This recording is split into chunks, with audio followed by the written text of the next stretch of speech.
Session to order, and the Seminole County Board of County Commissioners meeting will allow the public to participate both in person and temporarily by utilizing virtual communications media technology. The meeting may be viewed on the SGTV channel on YouTube and by registering to participate in the Zoom webinar. Interested parties may register in advance of the Board of County Commissioners meeting by registering on the Board of County Commissioners webpage and scrolling down to the webinar registration link. After registering, parties will receive a confirmation email containing information regarding how to join the webinar. If you are unable to join via the computer or online, interested parties should call 407-665-0808 for additional information on how to participate via telephone. Please silence all cell phones, electronic devices, and adhere to social distancing and face masks requirements.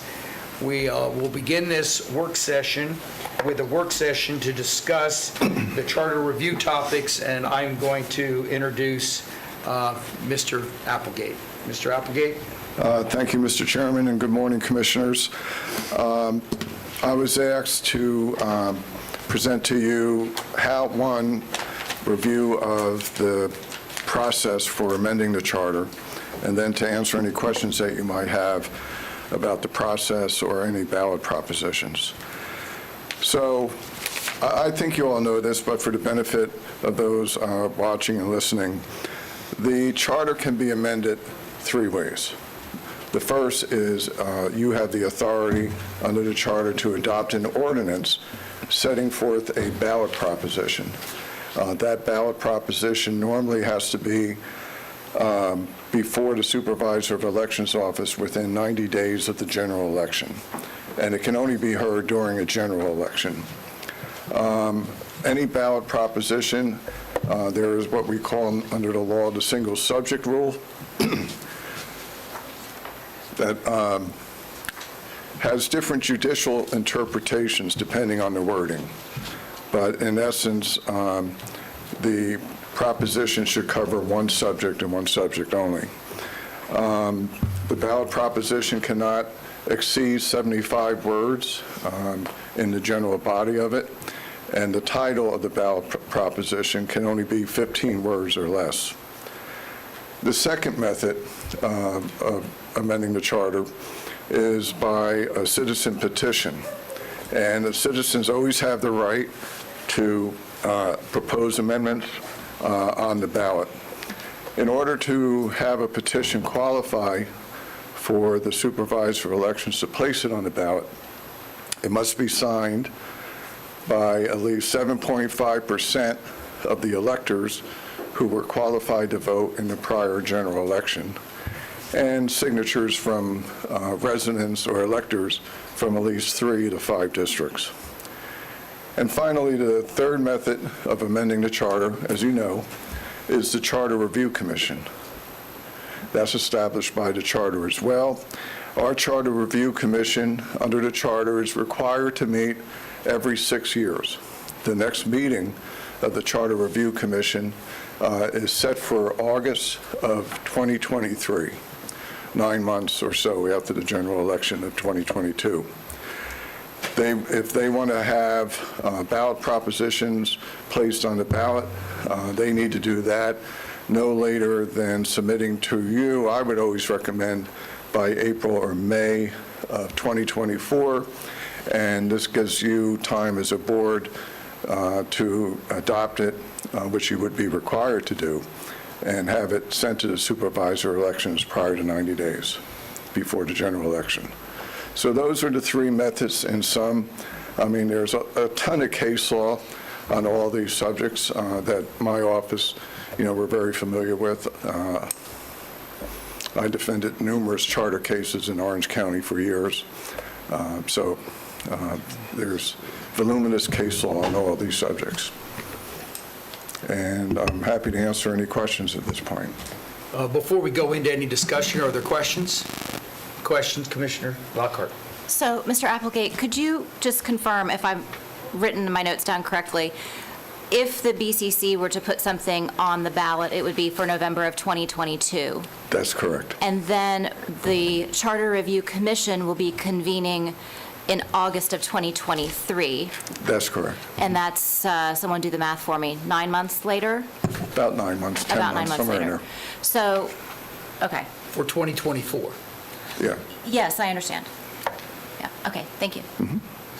And that is one thing that we all do understand now, that it would have to be on a general election. That's correct. So the next time potentially is 2022, and then after that would be 2 years later in 2024.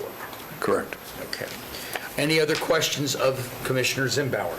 Not quite related, but could somebody in this building figure out why I continue to lose internet every meeting?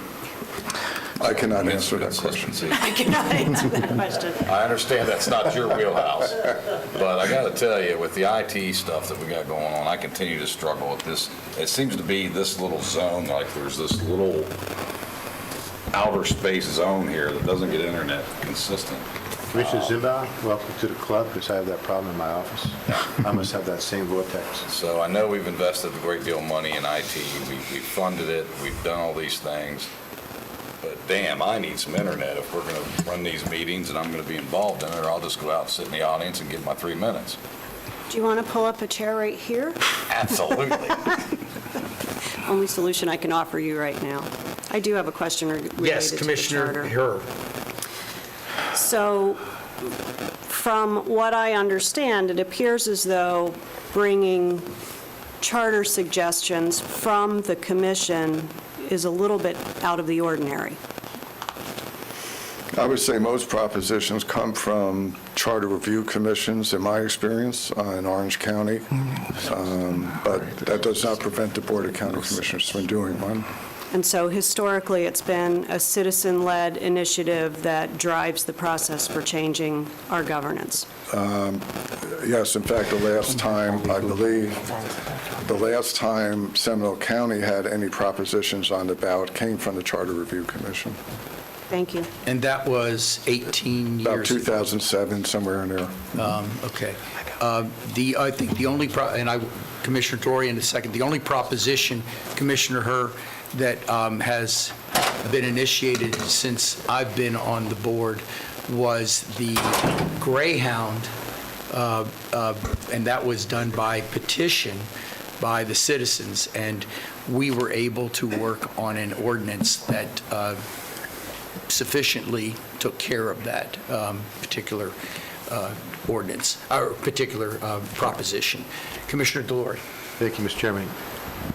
Mr. Applegate. Yes, sir.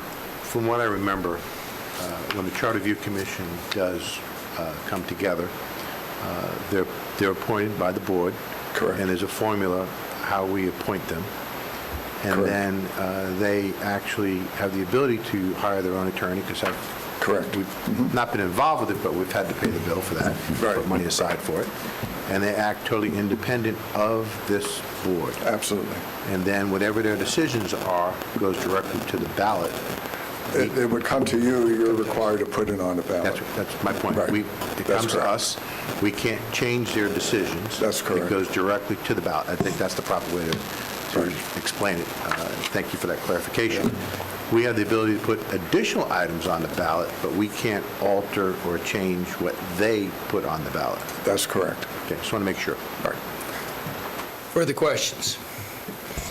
Okay, so I just want to say, the reason I had asked this as far as a work session, and we could go deep into things, or we don't have to, but during the previous election, the 2020 election, I think, Commissioner, the three of us that are sitting today that were elected, all from various forums, virtual meetings, discussions, had a number of citizens and others,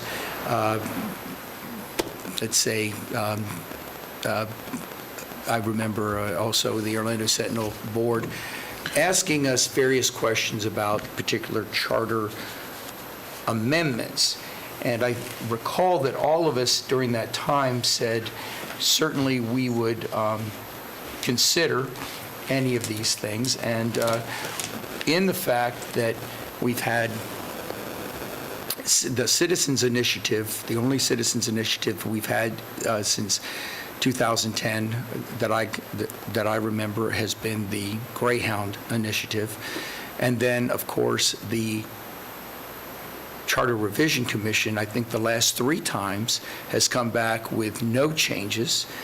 I just thought that since we do have the authority, and this has never occurred to us, that we would have at least the opportunity to discuss it. And I think the elephant in the room, if you will, and the one that there's been numerous stories about, Commissioner Zimbauer, Commissioner Lockhart, myself, and others have all been quoted in, is the one about transparency and more authority on the budget of the tax collector and specifically constitutional officers.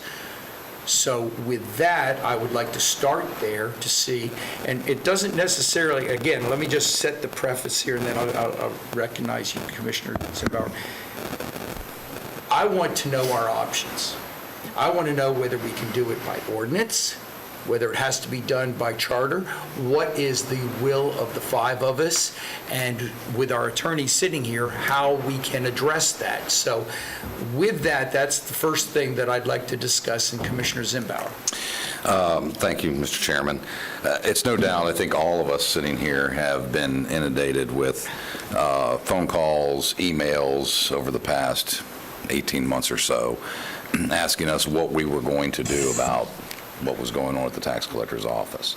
All of us, I believe, appropriately talked to our constituents and told them that we really don't have the oversight. It really is the Department of Revenue in Tallahassee. And yet there is, and I understand the belief from our taxpayers here in our county, they look at it as it's the Seminole County tax collector. They're not elected anywhere except from the constituents and citizens in this county. So it's natural for them to look to us as a legislative board and governing board to say, what's going on? And when you have to explain to them the separation of powers, and some of them get it, some of them don't get it, but then there's still the ongoing outcry of, well, who's going to do anything? Some of us have talked to our legislatures. I don't know that, in my opinion, is the best vehicle. I think that would be an uphill battle. I find it interesting that, by example, in the Florida statutes, that the tax collector is treated just a little bit different than, say, the property appraiser. And it's basically a sentence and a half that's omitted about the transparency and oversight. We all sitting here, we know we're required transparency in all of our budgets, and constituents can weigh in. They can go on the website.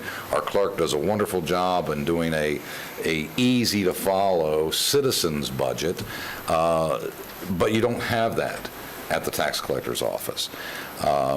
So I would like to know what are our options moving forward. Now, I have reached out to the tax collector, as maybe some of you have as well, the new tax collector. And the quandary that we find ourselves in is, agreed, this doesn't happen all the time. It didn't happen with the last tax collector. I perceive it will not happen with J.R. Kroll, our new tax collector. So I've had a lengthy discussion with the tax collector, Mr. Kroll, and said, what do you believe? Without being too honest, but yet being transparent, do you believe that it's possible for you to post online that the citizens would be able to go at any time and look at line item budget to understand what's being spent and make a comparison to previous years and so forth? And the outcome of that discussion was, yes, we could, but it would require us additional staffing to do it, additional time, et cetera, et cetera. And I understand that, but I don't know that that's a big deal at the end of the day based on what we just went through of monies of the taxpayers that was spent improperly. So, I as one want to know from our council, I have no interest in interfering with the constitutional officers. But they are voted and elected here locally, and it's right for these electorates to believe that there should be some responsibility to the local government. But again, I have no interest in interfering or taking over or demanding or doing any of their, business. So what are our options at the end of the day? All right, great question. First of all, let me say that, for example, you mentioned the clerk. Grant Malloy's office does a great job in, making sure the public understands the budget process, and in fact, his own budget. I hear from lawyers all the time about what an amazing improvement that operation has been in the judicial system. I think all of you, and to be honest with you, myself included, have been unfairly attacked, if you will, about what happened over the last 4 years. There's really not a whole lot we can do by charter because they are separate constitutional officers. The law is pretty clear that you can't dive into their offices. I know there was this article in the paper, some of you will quote it. Let me go back a little bit in history. We did some research. I had David Shields, who loves looking at the history of statutes. He spent some considerable time, and what he found was, and this is just some background information, in 1940 there was a case where a tax collector in another county was convicted of embezzlement of public funds. As a result of that, in 1941, the Florida legislature passed a law with creating a lot of oversight into the tax collector's office statewide. And then, of course, the legislature, in their infinite wisdom, in the 1970s, removed that provision. So here we are. And, all the commissioners at the time, we notified Department of Revenue about things that we were concerned about. As you know, you sent me to Tallahassee to stop a land deal that would have cost the taxpayers millions of dollars. I can't comment anymore on what's going on right now for obvious reasons, but the choices are this. One, you can ask the legislature to revise the statute. We have drafted, in my office, 2 different provisions. One, giving the Board of County Commissioners, not just this county, of course, every county in Florida, the right to review and approve the tax collector's budget. The Second Amendment would allow for review of the budget and submit comments to the Department of Revenue. So those are 2 options that we're looking at. And then David, actually, I'll give him credit. He came to me and said, the law is clear, as you know, that we can't dive into the office, but why not ask a constitutional officer to sign an agreement that we can do an audit, if necessary, of their office? So to me, those are the options. And I would hope our legislators would see the need to correct a problem that could arise again, not in this county, but any other county. So those are pretty much the options that we have. Someone asked, can we put a charter provision out requiring constitutional officers to post their budget and expenditures? I think the strict answer would be that would be difficult. I can't guarantee that that would be defensible. I mean, the argument we would make is we're not really asking them to do anything they're not required to do by either statute or the public records law. But it would be easier for the public to review those documents that way. But it could possibly be challenged. Mr. Chairman? So, yes, Commissioner. Thank you, Mr. Chairman. Mr. Appleton? Yes, sir. A number of years ago, the Charter Review Committee did put something on the ballot about the constitutional officers, and it did pass. And then we were challenged in court, and we lost. That's right. And can you explain that? Sure. When was that? 2007. And the then clerk challenged the law. that was, or the ballot proposition that required audits of constitutional officers, and the circuit court declared that it was invalid. It was not appealed, and I believe the decision was not to appeal it. My guess would be that because the law is pretty clear on what can and cannot be done. Thank you for reminding me of that. Thank you, Mr. Tapia. Commissioner? I went back and read all of the minutes from the last Charter Review Commission that was convened by this board. Thank you so much to everybody who helped pull all of that information together, and the time that it took to read through that was fascinating, but it was a great history lesson. I think there have been attempts for many years. 2007, the last commission undertook the idea of transparency and oversight of constitutionals, and there was a lot of extra noise about the personalities, and it became more about personalities rather than actual process, and so that it didn't get off the ground there. I think what I heard you say, and I was writing what you were saying as you were saying it. No, it's good, because we need to listen to what you're saying to help guide us to make the best decisions. And what I heard you say is that there really isn't a lot that we can do by charter for this particular issue. That's correct. And that there would possibly be a legislative remedy, that there has been in the past, and we could ask it to be revisited. That is absolutely correct. Okay. And I personally fully understand uphill battles with the legislature. When I was on the school board, we made a commitment that we wanted to do something for the children and teachers of this community, and we decided that it was something that everybody in the state could benefit from, and we knew that it was going to be an uphill battle, but we undertook it because it was the right thing to do. And I'm fully prepared and willing to do the same with this issue, because I think our citizens deserve it. I'm not saying I'm opposed to continuing to socialize this idea. Certainly, if the majority of the board wants to do that, that's what we'll do. But I think we just heard loud and clear what your advice is. I would love to hear from any state legislator at any level. Tell me why you think this is a bad idea. And- I just Yeah, wanna know. Commissioners, and that's why, I wanted to bring this up at the charter revision. There has been talk about doing something in the charter. We wanted to make it clear. I agree. I would love to see the legislature make a change in the law based upon the two recommendations. Either one would be fine. Obviously, I would prefer the former than the latter that you have indicated, but either one of them would be preferable to what we have right now.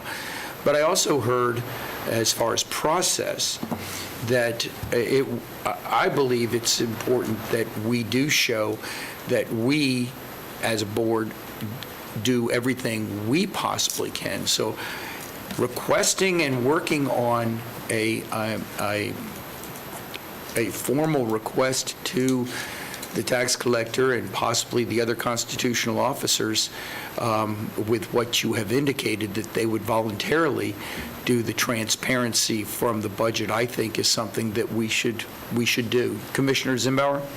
I would concur if our tax collector would want to do that and offer that up. I think that's a good place. But I think with the legislature, here's the reality with the legislature. I don't believe this is going to be a priority with them, because this is a one-off of the 67 counties. And you're going to have the lobbyists for the Tax Collectors Association that are going to be pushing against it. So with that said, and understanding that, what is the belief of my fellow commissioners if we were to prioritize this moving forward with our lobbyists?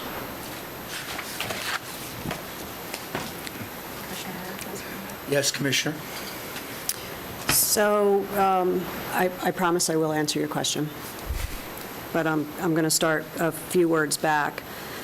I struggle with the notion of checks and balances when they're potentially not in the right place. And so the notion of a constitutional officer is that they're accountable to the people. And whether we like it or not, that system worked, right? The citizens took the ultimate step, and removed him from office. And that's how our government works. And so I do struggle with the notion that we as a board demand oversight of a constitutional officer based on the singular episode that happened in our county from this dais. Can we lobby effectively with our legislators to do a couple of different things? I think there's a third option, and that is hold the DOR responsible, because let's start with the fact that there is a system in place, there is oversight in place, and for some reason that either took too long or did not work. And I think we need to look internally of what was our role in that, and were we aggressive enough? I don't know, I wasn't here. But if we were not aggressive enough, maybe we need to be prepared and reckon back to that should there ever, God forbid, be another situation like this.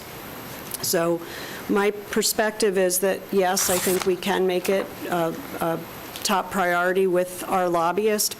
However, I would like the top priority to be a little more open in scope so that we fully understand the impact to the other 66 counties as opposed to just serving our need, because that is, we say we don't want that to happen to us, we should be fair and not have that happen to them. So I do struggle with this, and my predisposition around charter amendments is that I think it's of the people, by the people, for the people, and the people ought to be driving charter amendments and not the electeds. Just my baseline for the discussion. Commissioner? I do believe that we have an opportunity to start the ball rolling and start the conversation in Tallahassee. And I think it is a conversation that we need to be having. To your point, we don't want to do to someone else what we wouldn't want done to us, right? So having those conversations with our lobbyists, pulling folks in from the Clerks Association, from the other constitutional officers associations, having this be something that we work on collectively, not in a combative stance, but hey, we all recognize we had a problem, we had a gap. How do we fix the gap for the future?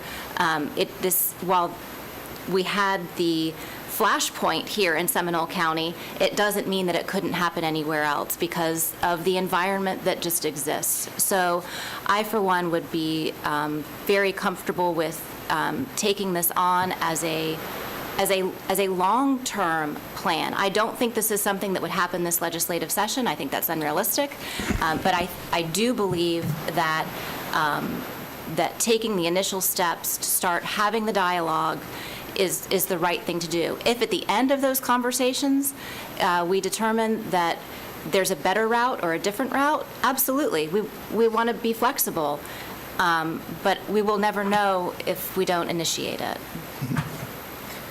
Commissioner Delory and then Commissioner Zimbauer. Thank you, Mr. Chairman. All really good points. Our present tax collector, Gerald Kroll, he's basically finishing up his first year. And during his first year, I'm sure he was drinking from a fire hose, if not multiple fire hoses. Absolutely. From different angles. Yeah. I think we should first have a conversation with J.R. Kroll. And he may have a solution. And we owe it to him as well as the citizens to work with him first. Yeah, in fact, I met with him maybe a month or two ago and told him that we would meet with him no matter what the process would be. And I really think, Mr. Applegate, that's really the first step. Absolutely. Because he may have a solution that we're not aware of. He's doing a great job. He is doing a phenomenal job. I've heard nothing but compliments. And I'm sure he's heard the same questions or concerns that we've heard. And I'd be very surprised if he already doesn't have a solution in mind. And I think we owe it to him to hear what his solution could be. Right. And I told him that we would sit down with him. I think that's really the first step. Absolutely. Commissioner Zimbauer. I concur with everything that's been said. I just find it very interesting when we talk the legislative route. If you go back and you look at the minutes from the Florida legislation when this was changed, as Mr. Applegate has indicated, and you see the difference between the property appraiser versus tax collector, and you look who was representing who at that time in front of the legislature, it was lobbyist-driven.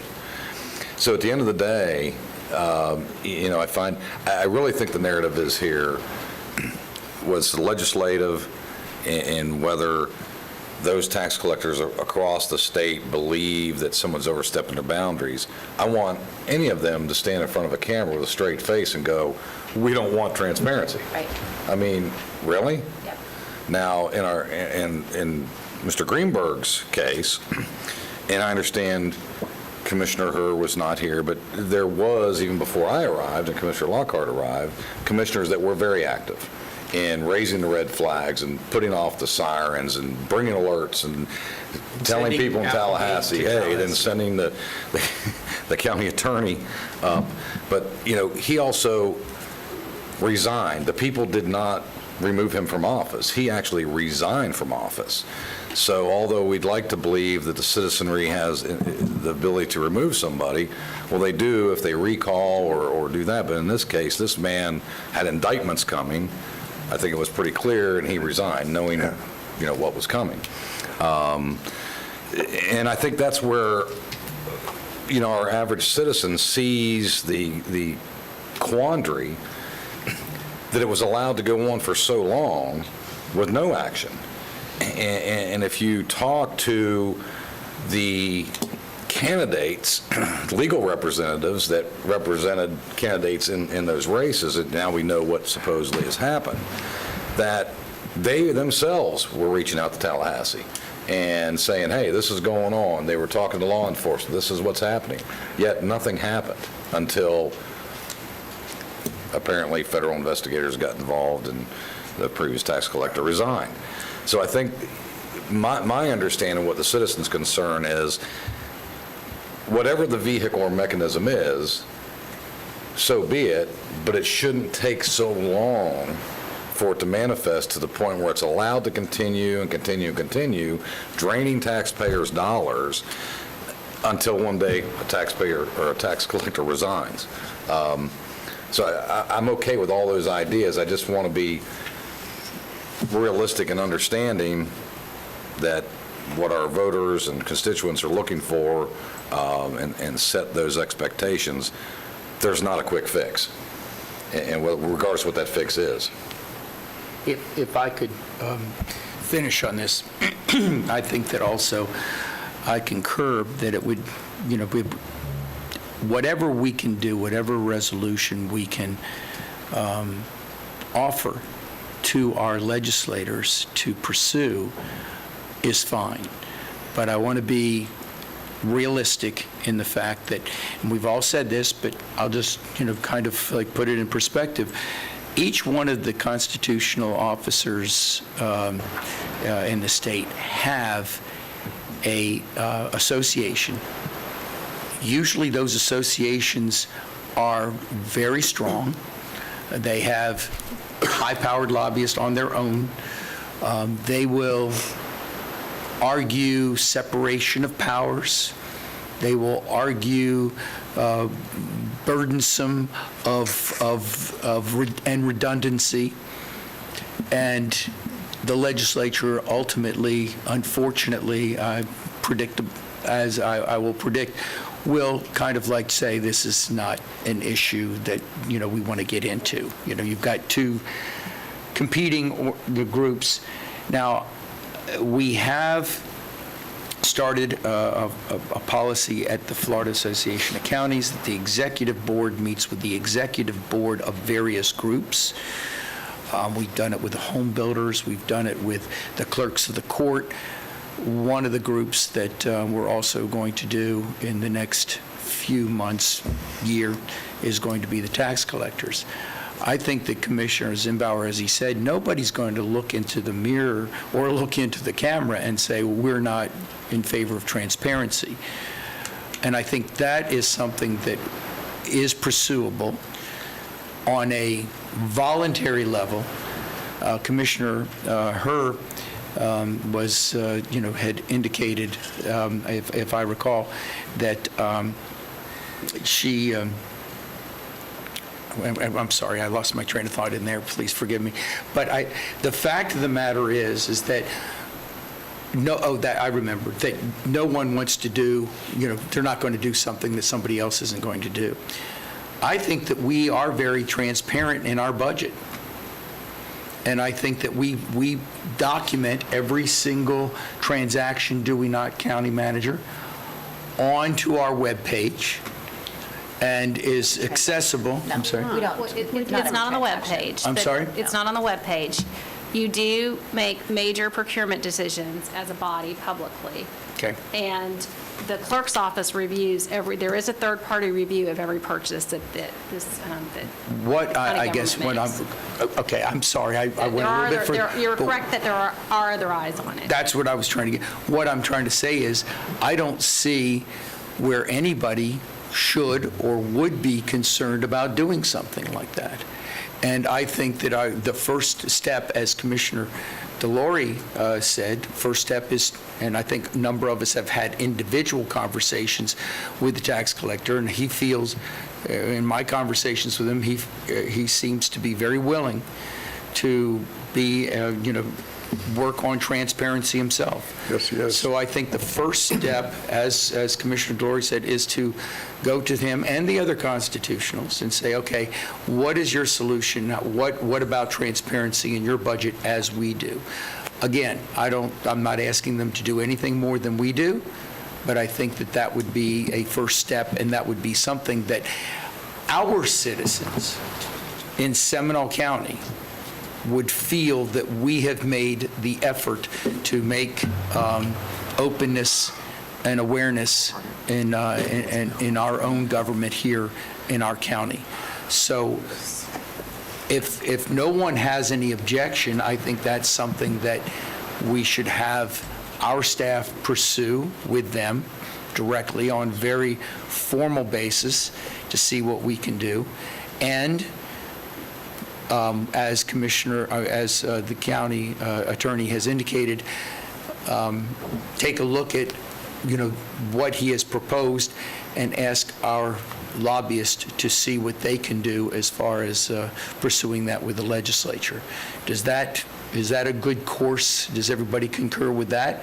Or is there more that someone would like to add? Commissioner Herr. I would appreciate it if we did it iteratively. In So- what? I'm sorry. Iteratively. Okay. So can we ask for voluntary compliance with the request before we do a formal requirement? I And see. then determine whether or not we need the formal requirement in place. Because I think, to Commissioner Zimbauer's point, and I do appreciate you setting the record straight about how the election happened. It was a long campaign trail. Amen. But I will say that while the process did not work fast enough, when all is said and done, the process will have worked. And so we do have to respect that fact. The fact that there's a gigantic misunderstanding between the public and reality, that's on us. That's not about transparency, that's about education. And I do think we own a piece of that. But I actually think that it will come to fruition faster if we don't hold ourselves to the formal requirement, let it start happening. Perhaps the formal requirement happens after that so that it's happening concurrent with what actually is the best possible solution for all parties, most importantly the citizens. So I would just add that step to the process. Commissioner Zimbauer. I concur with what my fellow commissioners stated. Just to clarify, when I say not quick enough, the jury is still out on the dollars. So which we shouldn't be talking about. Yeah, I'm going to ask that. That's a figurative speech. Just to be He clear. wasn't talking about The dog's I still, got him, Brian, I got him. the dog's still out of the doghouse on how much tax dollars of these citizens will ever be recovered. And when I say fast enough, my indication is, in knowing what was transpiring now and what was being raised at the time, arguably, if there was action that could have been taken sooner, then perhaps taxpayers' dollars could have been saved. I mean, that's, when I say not quick enough, that's all I'm referring to. Right. some oversight. I mean, when you're calling the Department of Revenue and raising the red flags, and you're telling them and you're showing them in black and white some concerns from the previous BCC and some of this BCC, and yet it continued to happen. That, I think, is where our taxpayers really have the angst, is once it was identified, it continued. There was no urgency, and so they looked to us. What are you doing? How come you're not doing? And of course, we keep referring them to the Department of Revenue. So I'm fine with all that. I honestly do believe that Mr. Kroll, I mean, we've seen him come in and talk to us on building acquisitions, which he's not required to do. Take his time and try to be transparent. I believe he's going to be 100% transparent. I think he's willing to work with the citizens and being transparent. So I'm okay with taking the route that's been suggested. Commissioner Lockhart. So what I'm hearing laid out is a long-term strategy that starts with a formal conversation with the current tax collector. Correct. And I think what I would like to see us have is that strategy mapped out in writing, sent back to this board for us to all say, yes, this is what we had in mind, because what I find sometimes happens is we have these deep dive conversations, we think we're being very clear about the direction that we're giving, and then 6 months later, we come back and we're not all on the same page anymore. So if we could give direction to the county attorney to, in writing, map out the long-term strategy that we've just talked about, I think that would be the way to go. Okay, so if I can, again, maybe do an addendum, clarify everything that we have talked about, is the strategy is the first formal discussions on, transparency and how they feel they can come up with solutions, as well as talking about what we do and if they could do the same.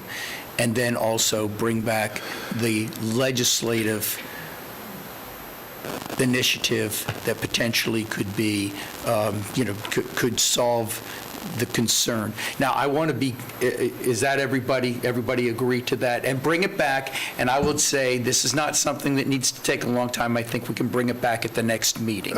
Absolutely. I want everybody to understand, that might be listening or in the audience, that it's not that today we're just starting this. We have had conversations. We are ensuring that, things are happening and that what has happened in the past does not happen.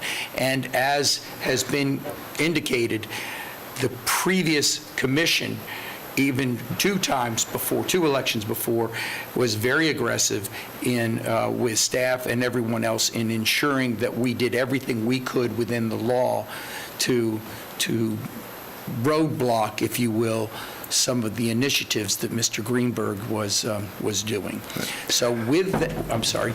So, Sure, go ahead. So let me understand. My suggestion would be to, one, I promised J.R. Kroll that I would meet with him prior to any action occurring. So what I would like to do is sit down with him first, and I'll do that ASAP, obviously. And then after talking to him, prepare a report for you for the next meeting on steps that you can take, and then you can have a discussion on how do you want to take those steps. Is that a fair? At the next meeting. At the next meeting. Commissioner Herr. I would add a second half to the assignment. Sure. And that is start to map out the strategy with regard to our lobbying efforts, to include FAC, to include Tallahassee, and whatever else we need to do. Okay. Possibly other counties. Fair enough. Mhm. Because I don't want to lose the long-term Right. process for the short-term gain. I thought that was part of it, but it's better to articulate it directly. Commissioner Zimbauer. Glad you did. And along those lines, maybe would benefit us. It just strikes me that, by example, the legislative details requirements for the property appraiser, which are almost verbatim of the tax collector, notwithstanding a quarter of a paragraph, which gives this lack of oversight. I don't know whether it behooves us to bring other constitutionals into it for just the conversation portion of, hey, this is what we do, this is the onerous that it costs us or the burden that it places on our office, which is a big deal or not a big deal. We see that from our sheriff, we see that from our property appraiser and our clerk. It just strikes me very odd that for some reason the tax collector is different. And, I get the fact that they perform state functions, but unless I'm not looking at it right, in my opinion, our local tax collector is an agent for the state. They're performing a service for the state. They're being paid to perform a service with the DMVs, the concealed weapons, the other products that they provide. And so when I talk to someone in Tallahassee, I think they have the perception that local tax collectors are really performing a state function overall rather than a local function. My argument is, well, then why are they elected locally? Why are they not elected, throughout the state? So maybe it would be beneficial to understand what those other constitutionals are doing and why they do what they do versus what is done. But if you look at the minutes, you understand that. But if they could be helpful in the conversation, I think we should bring them into the conversation as well. Thank you. I think direction is had, but I'm going to open up public hearing, and please, anyone that wishes to speak, not on any ballot initiative or charter or amendment, but just on this specifically before we move on to anything else. Is anyone here want to speak on what we have just discussed and the direction that we are potentially taking? We're not potentially taking, are taking, and brought back. And I see Mr. Bear, and all of you, if you would, please, eventually, would you please fill out the yellow sheet and give it to the clerk? Mr. Chairman, I would like to thank our IT people for finally getting things back up and working, at least for the moment. We see you. Good morning, everybody. This conversation was very heartening. I appreciate the thought and effort. David, name, Sorry. address. David Bear, 921 Tuscaloosa Trail, Winter Springs, Florida. The conversation you guys all just had on this topic, obviously, it's near and dear to my heart. To Brian, very heartening, the thought and detail you put into it. Just one thing I wanted to add, which is something that Commissioner Hur brought back up at the end, is to make sure that this is a bigger picture than just Seminole County. So Seminole County has been put into sort of a unique position because this catastrophe happened to us.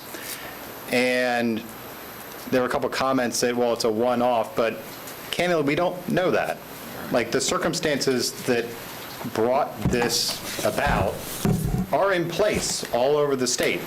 And this was revealed to us through a smorgasbord of excesses, but we don't know what's going on everywhere else. And so we're all residents of the state of Florida, and I think we all have an interest in not just what happens here in Seminole County, but also what happens throughout the state. And so we are in a position to push this reform on a statewide level, and I think we should take that opportunity and mantle to do so, which means following through and trying the lobbyist effort in Tallahassee so that every other county isn't at risk of what we had here. So I'd encourage you to continue to pursue that angle as well. Thank you, Mr. Bear. Any questions of Mr. Bear? Seeing none. Anyone else on this particular subject? Seeing none, we're going to close this one and move on. And I'm just going to go down the litany of things that have been brought forward, which were ballot initiatives or charter amendments. And one of them, and this is more for the folks out there and to know that this commission has addressed it. Mr. Chairman? Yes, Can sir. you clarify what you're referring to, because I'm not sure. I'm just some other issues that charter potential issues as far as. So That we these are brought your up at- personal. These are my personal. Oh, okay. I'm sorry. Okay. That had been brought up during the 2020 election. Okay, all right. That, or have been brought up that we have discussed, and I would like to just, bring them in, either dismiss them, move forward, whatever the case may be. Commissioner Hurd? I'm unclear how that connects to the conversation we had earlier with the notion that at least my perception was that we were headed to the process starting with the Charter Review Committee, as we discussed, with the timeline that was discussed. So the purpose of having this discussion here today, what is the outcome that you want? Commissioner Herb, it is true that the Charter Revision Commission appointed by us, which will occur in 2023, could address various issues either brought forth by themselves, brought forth by the citizens. We also know that, as the county attorney said, that there could be citizens petition initiatives. But during the election, there were specific questions to yourself and your opponents, Commissioner Delory and his opponents, myself and my opponents, concerning charter and/or ballot initiatives.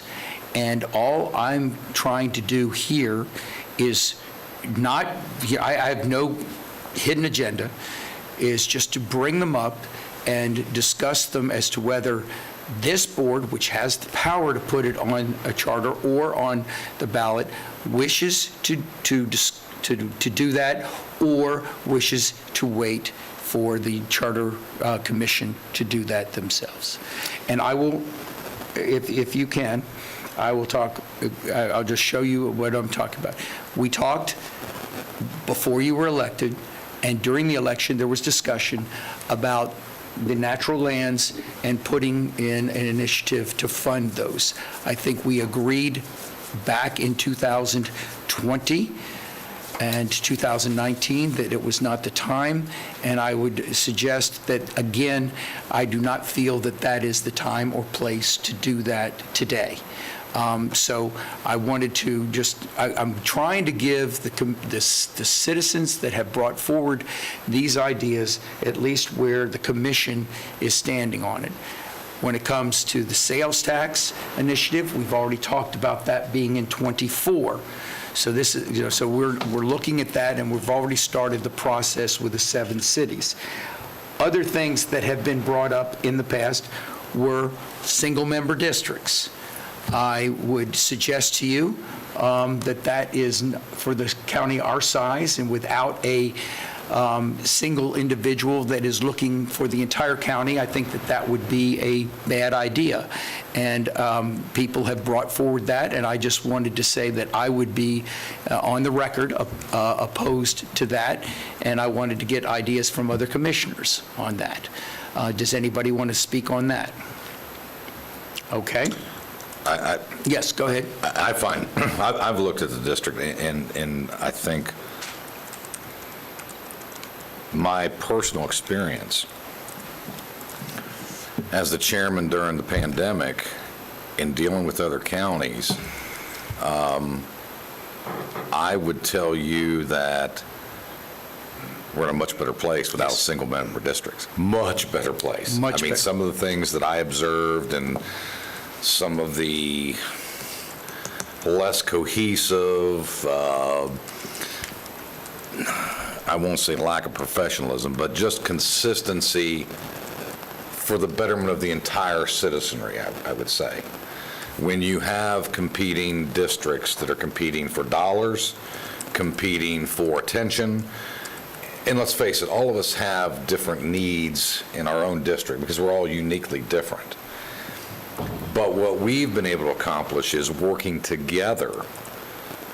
What Commissioner Lockhart may need in her district, I'm willing to help those citizens as well as she is willing to help the citizens in my district, knowing that it takes 3 votes to get there, knowing that there are some districts that perhaps have bigger needs because for whatever their unique situation is, maybe they need more transportation. My rural area, I'm not asking for money for roads and drainage and stuff that, you know, some of my counterparts that do have a lot of infrastructure needs, but I may have a need for improvement of a park or trailhead or something like that that benefits all those in our community. So I would not be interested in a single-member district. There's just too many reasons not to do that. If you're really, truly looking out for the best of the entire population of the county. And all we in my have to do, opinion. and I agree with you, I just say, all we have to do is look at other counties in and around that have single-member districts that are larger than us. And remember, we're a much smaller geographical area. When people say, well, it's in your district, I always say, I'm elected by all the people of Seminole County. I don't worry about just my district, and I Right. don't think any of us do. Right. And I think that's why it's important that we maintain the system that we have right now of the 5 districts. And we'll be talking about redistricting a little bit later. Another thing that was brought forward at the thing was, and we're not, because we're still in litigation, we're not going to talk about anything that has to do with royal boundary or anything today. But another thing, the last thing that I just wanted to bring up that was discussed in past was nonpartisan elections. And this does not include constitutionals. Obviously, we can't do it with constitutionals. All the cities are nonpartisan in the county, if I can recall. I'm sorry? And the school board. And the school board. And it might just be time to consider looking at nonpartisan elections, and I just wanted to get the views of the other commissioners on that. Does anybody want to say anything about that?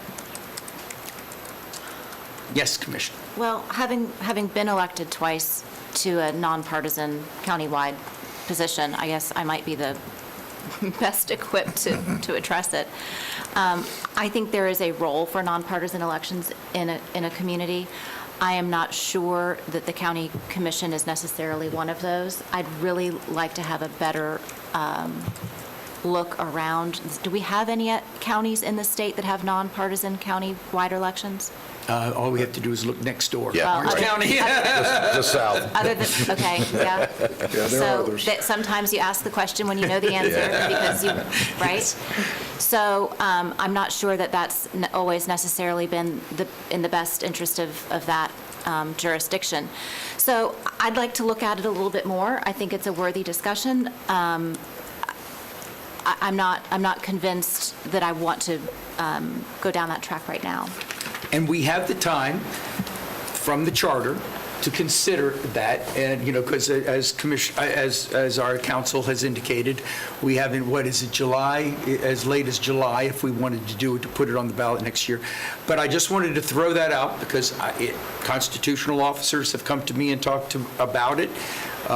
Individuals have come and talked to me about it, and not just me, I'm sure it's been others, but I just wanted to say that I've had those conversations. And I just wanted others to, you know, I mean, to breach the subject and just have an open discussion. Commissioner Delory, then Commissioner Zimbauer.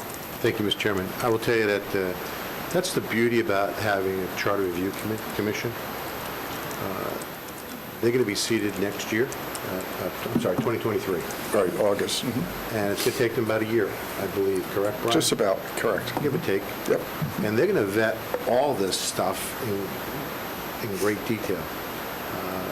I've not been involved with them from that perspective because I truly believe that they should be left alone to their own dialogue, so to speak, and we've done that.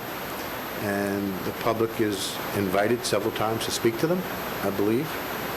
And they're going to have all these public hearings to vet all this stuff out. And it should be, these issues should be coming to us from the public and not from this dais. That's how I feel. Agreed. And please, both of you were in the elections with me. I know that. It was brought forward from the people I understand that. for us to discuss. Commissioner Zimbauer. But to vet it out properly, the public needs to be involved with the commission. They can bring in experts to talk about it. They have. They brought in attorneys, I believe, at one point. Correct, Mr. Applegate? That's correct. They've even asked constitutional officers to come and speak. Correct. They've also asked commissioners. The chairman actually spoke to them at one point. Correct. And all that's going to be vetted out through the whole process. And I will just, and I agree with you, that that's a good location to do it in the charter revision, just as we have the right to do it. But I will tell you that with this process that we're doing right now, we are honoring no, let me just finish, a campaign, a promise that we all made. Mr. Chairman, that I'm we not would do that. I'm not disagreeing with you, but I just wanted to make sure that, we all. that's why we're having the conversation about transparency before this, because that's why it was so important, because we all had that. It was on everyone's front burner, so to speak. But I think when you start getting into the nuts and bolts of the charter, it should be vetted by the citizens of this county. Commissioner Zimbauer, then Commissioner Hurd. Thank you. And by the way, my internet's down again, IT, for what it's worth. Thank you. I don't have a problem having the conversation and letting the charter review, but here's what I'll tell you for what it's worth. I believe that our electorate here in Seminole County are very smart. They're very engaged. And I think we should give credit to our electorate that, yes, there are people that vote party lines. We understand that. But our citizenry here is much more engaged in cross-party lines, as we all do periodically, when it's the right thing to do for the community. So, whether you are or you're not, I give credit to our community that my impressions have been they make their own judgment regardless of what their party affiliation is, and they're really looking for whoever can do the best job for them regardless of their party affiliation. That said, we all know, not everybody's happy 100% all the time. So I'm happy to have the conversation, but I think it is a charter review committee function. Commissioner Hurd?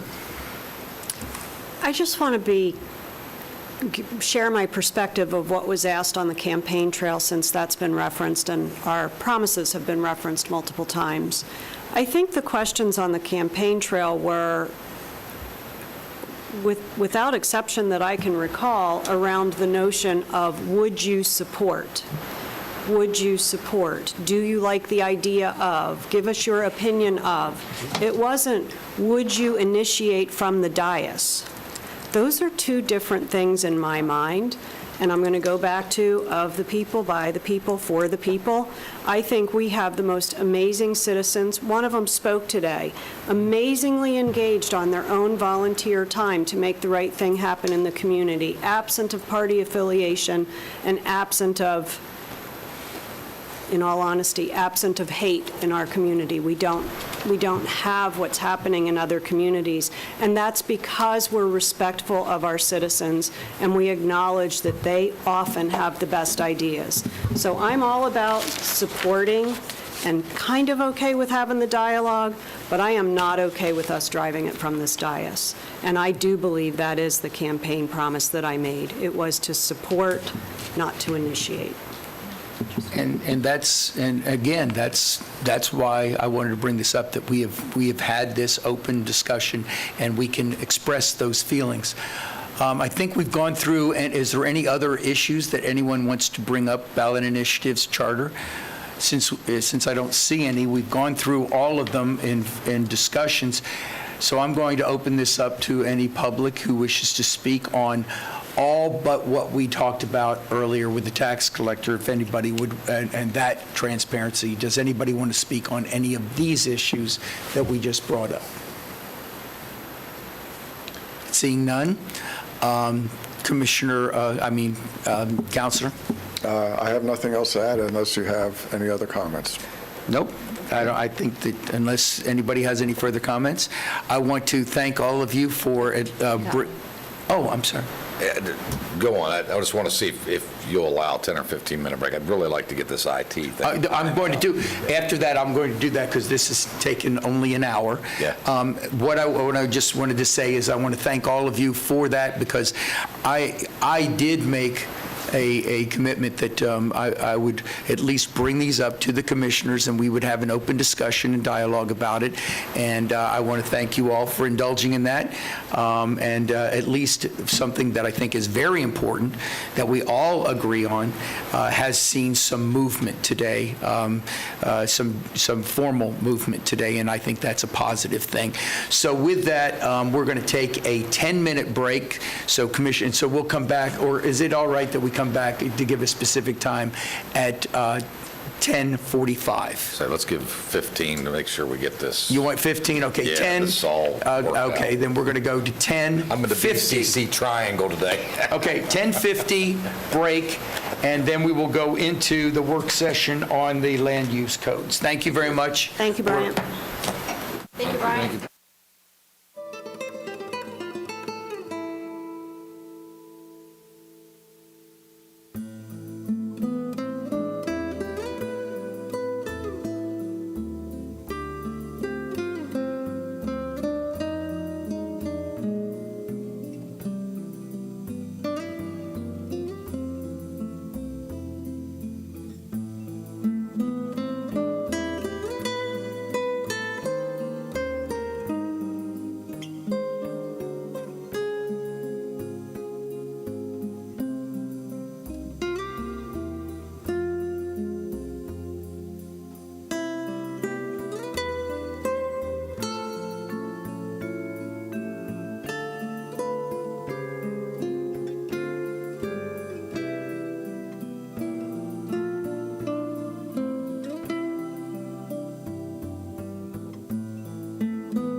back to order. And I think it's from that, it's 10:53.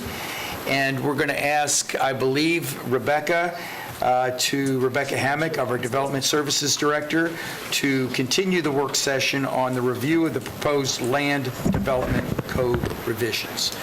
Ms. Hammock. Good morning. For the record, Rebecca Hammock, Development Services Director.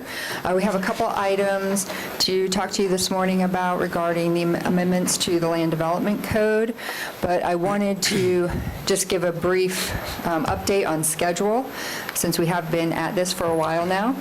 We do have a community meeting scheduled next week on Tuesday, October 19th. So I wanted to make sure that the public was aware of that community meeting. We did send out notices as well as emails to those interested parties. And so again, we do have the community meeting on October 19th. Following that, we are going to be having 2 more topic or issue-specific briefings with the BCC at upcoming meetings. Then following that, we plan to have a work session with the Planning and Zoning Commission with a complete strike-through and underline draft of all the amendments. And then we also plan to have that same type of work session with the Board of County Commissioners and bring the complete document with all the strike-through and underline. But again, before that happens, we do have 2 additional briefings/work sessions that we need to have with the board on specific topics. And then hopefully, early next year, early spring, we're hoping to adopt all the proposed amendments to the Land Development Code. So with that, I'll hand it over to Eliza Harris-Giuliano, and she's going to be discussing missing middle strategies as well as parking garage lighting and screening.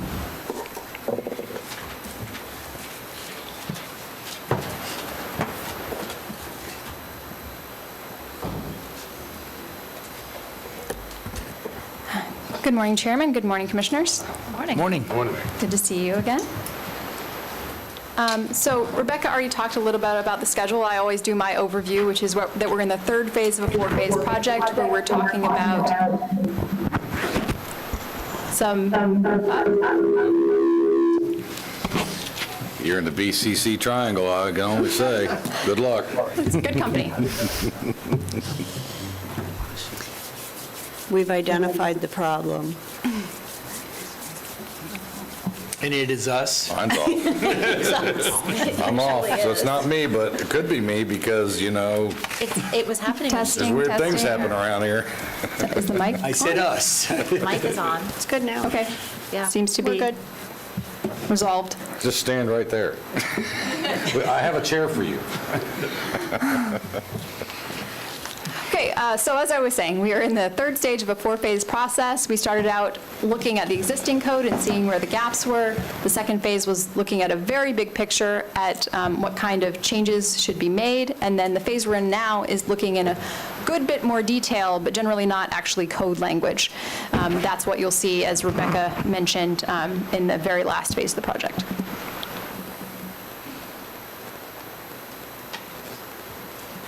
I'm not sure this is... Okay, there we go. So I'll start talking about missing middle strategies, and if you feel like that's going for more than half of the time that we have, that's because it is a much bigger topic than parking garages, we hope. And then at the end, we'll talk a little bit about garage screening practices and some examples. So missing middle housing, the idea here is that through the past, for the past 40 years or so, we've been missing a certain subset of our housing stock that used to exist in earlier decades. We do a good job of producing single-family homes, and we do a good job of producing apartment complexes, but there's a whole granularity between those 2 extremes of triplexes, small apartment buildings, even closer set single-family houses, cottage courts that we haven't been building as a nation, really, for the past 40 or 50 years. And so there's a movement nationwide to try to re-enable that by allowing it through land development codes so that people have options. And why do we care about that in Seminole County specifically? In our region in general, and specifically in Seminole County, there's been a significant discussion of the need for attainable housing. So we want to provide recommendations and solutions to fulfill that need, which include identifying where the code can be changed to allow a greater diversity of housing that would enable people to get what they need with a better fit for their families. So why missing middle? Well, really, it broadens people's range of choice through what we call natural affordability. In addition to statutory affordable housing programs, which are subsidized by different government entities or by nonprofits, there's also the ability to broaden the types of housing that is out there, and as a result, get varying price points that different people can attain without necessarily having a need for subsidy. So these would be typically market rate. I'll go through some of what those typologies are, and they would range in square footage more significant, over a broader range than what you might see out of conventional housing projects. Where would it happen? So the first thing to mention is that we're talking about code here, so everything in the code is restricted by what's in the comp plan. So the densities that are in the comp plan would not be exceeded by what we're talking about today. So there's two basic strategies that we're looking at. One is to allow missing middle typologies to happen as a smaller part of a larger, more conventional project. And then the other approach is to have projects that are what we call 100% missing middle. So they're all these different typologies that would probably be more on a smaller property that's in a very definitely in an infill location. So those larger conventional projects, what we're looking at right now is that select single-family zones, only if they are located in centers and corridors, would be allowed to have these missing middle typologies, typically as part of a new project. And then the 100% missing middle projects, we're looking at duplex and multifamily zones. In fact, in those zones, the projects that would come out of these might be lesser intensity than what, or lesser, for instance, rather than saying that in a multifamily zone, the expectation is that you're going to do a large apartment building, why not allow people to do a mix of duplexes and smaller single-family homes to provide that kind of diversity of options for people rather than only having this binary between house or apartment? And then finally, the idea that there would be a new missing middle zone that people could, that a builder could come in and apply for a particular property. So we'll get more into those options towards the end of the presentation, but we wanted to kind of lay that out at the beginning. So what typologies are we talking about? Starting from kind of least intense to most intense. High-density single-family homes. So essentially what we find is if there's some flexibility around site standards and around parking standards, that you can actually provide a detached single-family home that yields the same amount of homes on a property where you might have done duplexes or townhouses, just by changing the siting standards. So why not allow that to happen as opposed to townhouses, for instance? Another example of that is a cottage court. One of the main reasons this works is because they don't have standalone garages attached to the homes. So because the parking is separated from the homes, that provides some flexibility to where you can create this lovely little shared green space for the community, as well as fit more homes than you would have in a conventional site plan.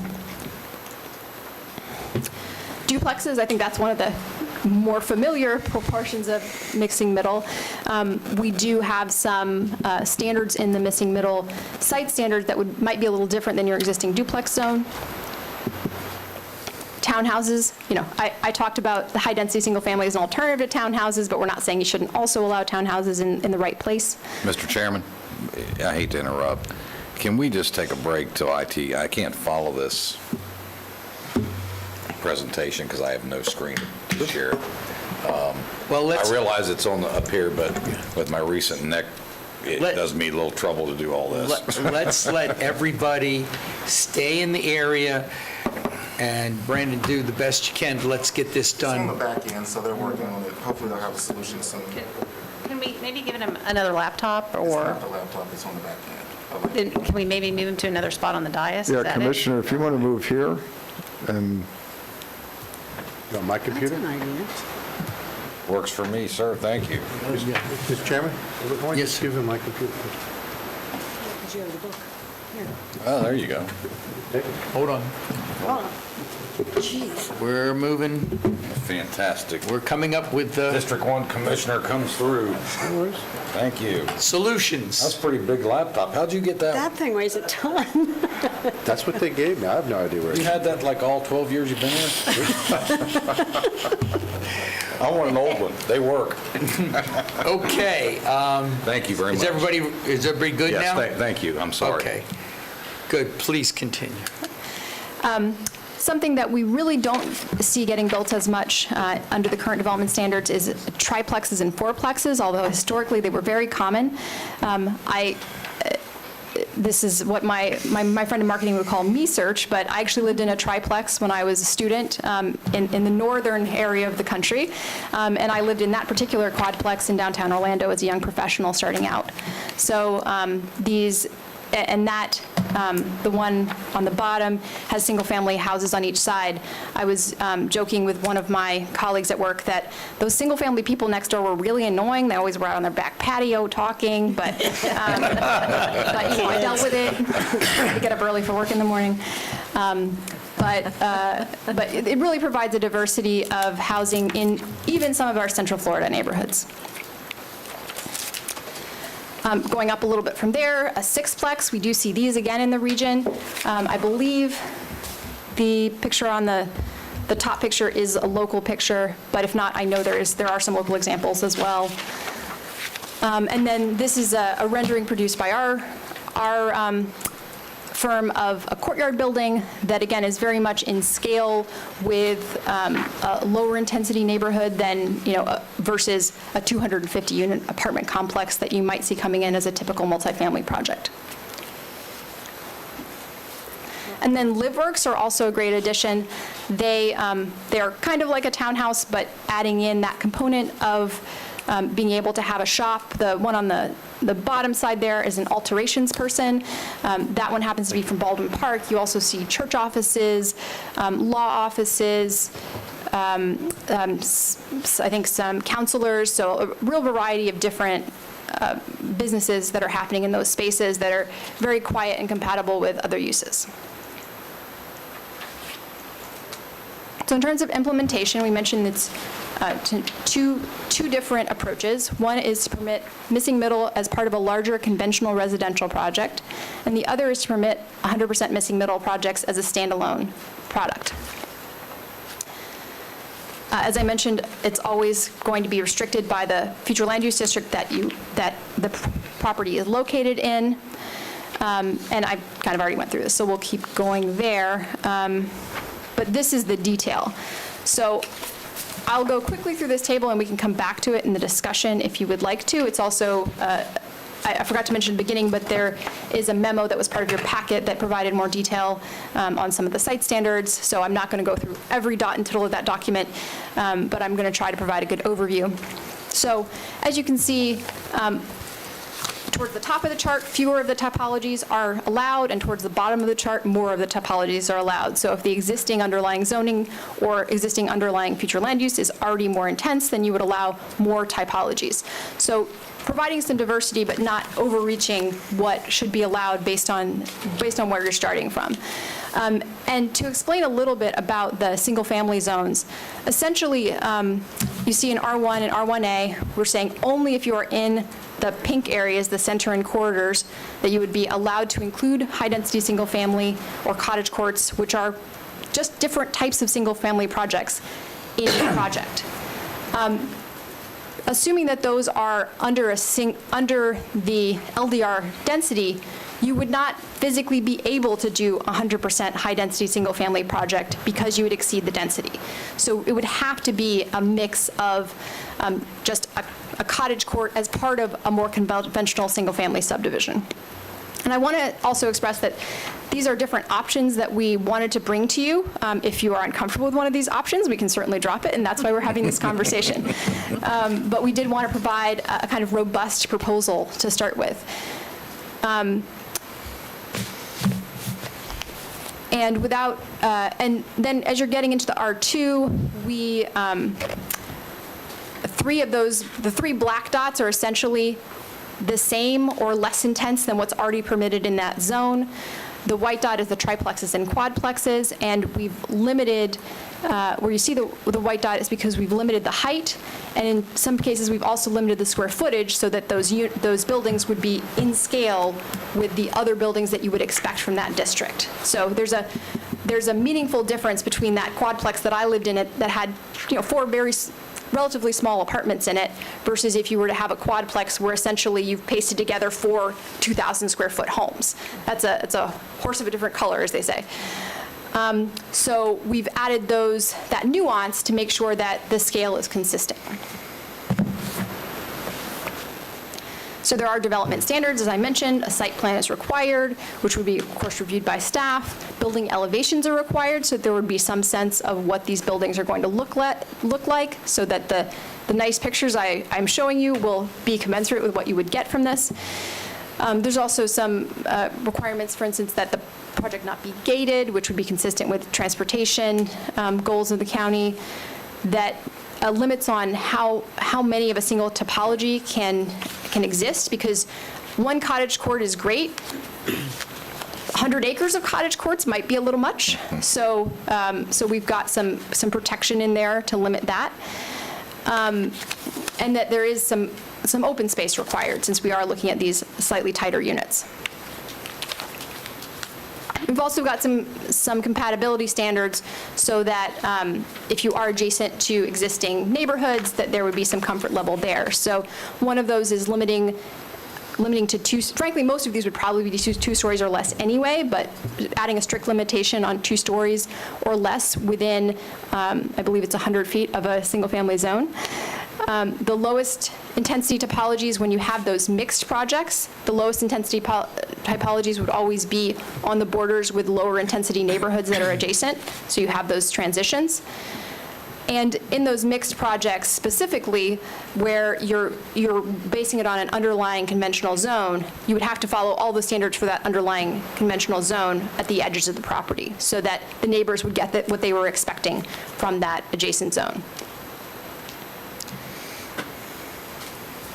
So this came up when we were looking at the RAH, the Affordable Housing Zone, that the way that zone is written today, it has different standards of setbacks and front setbacks, side setbacks for each typology.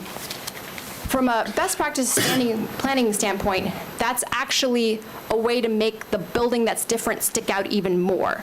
If you want buildings to be more compatible, what you actually want to do is encourage, as you're looking down this street, for instance, you want those building setbacks to be the same so that the building that's different, because it's a quadplex, doesn't stand out. And in fact, this, again, is the quadplex that I lived on the left side of the street, and on the right side of the street are single-family homes that are as big or bigger than that quadplex. And they share the same setbacks as the neighboring buildings. So that's how you really get things to integrate, rather than trying to spread things further apart. I'm definitely not going to focus on this table. This is the building standards for setbacks. And actually, if you look closely, what you'll see is a lot of them are the same, consistent with what I've told you, that we want to keep those actually relatively similar across typologies rather than having big differences across typologies. But the other thing that is important is to have some standards, such as that if a lot is or a lot is less than 50 feet wide, that you don't have front-facing garages. So you wouldn't end up with that street full of garages as you have more of these units on the same street. That becomes a safety issue as well as becoming an aesthetic issue. So this is where I turn it back to you and ask for questions, and I'd be happy to go back to the earlier slide if that's helpful. But I do have, just to provide you a little bit of guidance on the direction that we're asking for, in addition to whatever comments you may have. We really want some feedback on the strategy for implementation, because there's a lot of different ways we could go with that. For instance, do we like the idea that we're trying to make it permissible in some zones. The logic there, some existing zones. The logic there, of course, being that we want this attainable housing to actually happen, and so the more we can take away barriers to that, that's a good thing, and that we built in enough structure and protection that we have the compatibility we need, and we're not having huge jumps between what's allowed in the existing zone. So that's one question.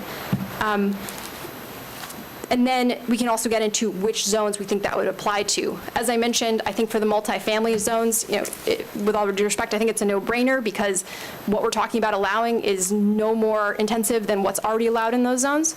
And then as you get into the lower intensity zones, that could be a conversation about what's appropriate. There's also the question of whether to allow it in commercial zones. One of the biggest underutilized assets that we have that we can develop on without going into green areas is underutilized parking lots, which tend to be in commercial properties. So that could be an opportunity here for implementing some attainable housing. And then one other question is, should missing middle only be in new standalone subdivisions or projects, or should it be allowed in certain existing neighborhoods? The main existing area that we've suggested, we don't think it should be allowed in all existing neighborhoods. That would be, I think, far beyond the comfort zone of the community. But there are, for instance, some CDBG zones that are looking for new development where this might be appropriate. And certainly there are precedents in the region of existing mixed neighborhoods where you can go in and build something like this on a single lot within a neighborhood. So with that, I would love to take questions. Thank you, or Commissioner. comments. Delory, then Commissioner Zimbauer. I think your presentation is spot on a lot of levels, so job well done. And I think your point about putting it in key locations is the important part. I like your idea about allowing it where there is apartment complexes. I'm going to paraphrase what you said, it's a no-brainer there. I think CBG areas, I think that's also a no-brainer as well. The area that I want to make sure that we protect is the catalyst sites that we have up and down 1792. And Rebecca knows those areas. One is Oxford Road, the other one's Ronald Reagan, or the Flea World, and the other one is just north of that by the Walmart area. Those are the three catalyst sites that I think that should be protected to make sure that there continue to be catalyst sites. But I think it's important for us to figure out where these areas are. And I think you're heading in the right direction so far. Commissioner Zimbauer. Thank you, and this may be for both the consultant and staff. Looking at your map, it appears the majority of this is in the urban corridors. That's a fair assessment? So let me go back to the chart. So if you look at the table, and this is something that could be changed. Right now, we're saying for single-family zones, it's only in the pink areas, which are the centers and corridors. For multifamily, for instance, we're recommending anywhere in the urban service area would be appropriate. Okay, understood. So with that thought in mind, we have another agenda item coming on up today, item 37. Has staff looked at this whole analysis and missing middle with these triplexes and so forth, how that may or may not affect net buildable acres, and do we really have and the areas to do that in the urban area? I mean, for me, as a commissioner, I believe that our development should be happening in the urban core, especially our higher density areas that are close to transportation and so forth. So I'd like to know, have we really identified in that urban core with the map, is this a realistic approach? I mean, I like the concept, I like the idea. I think there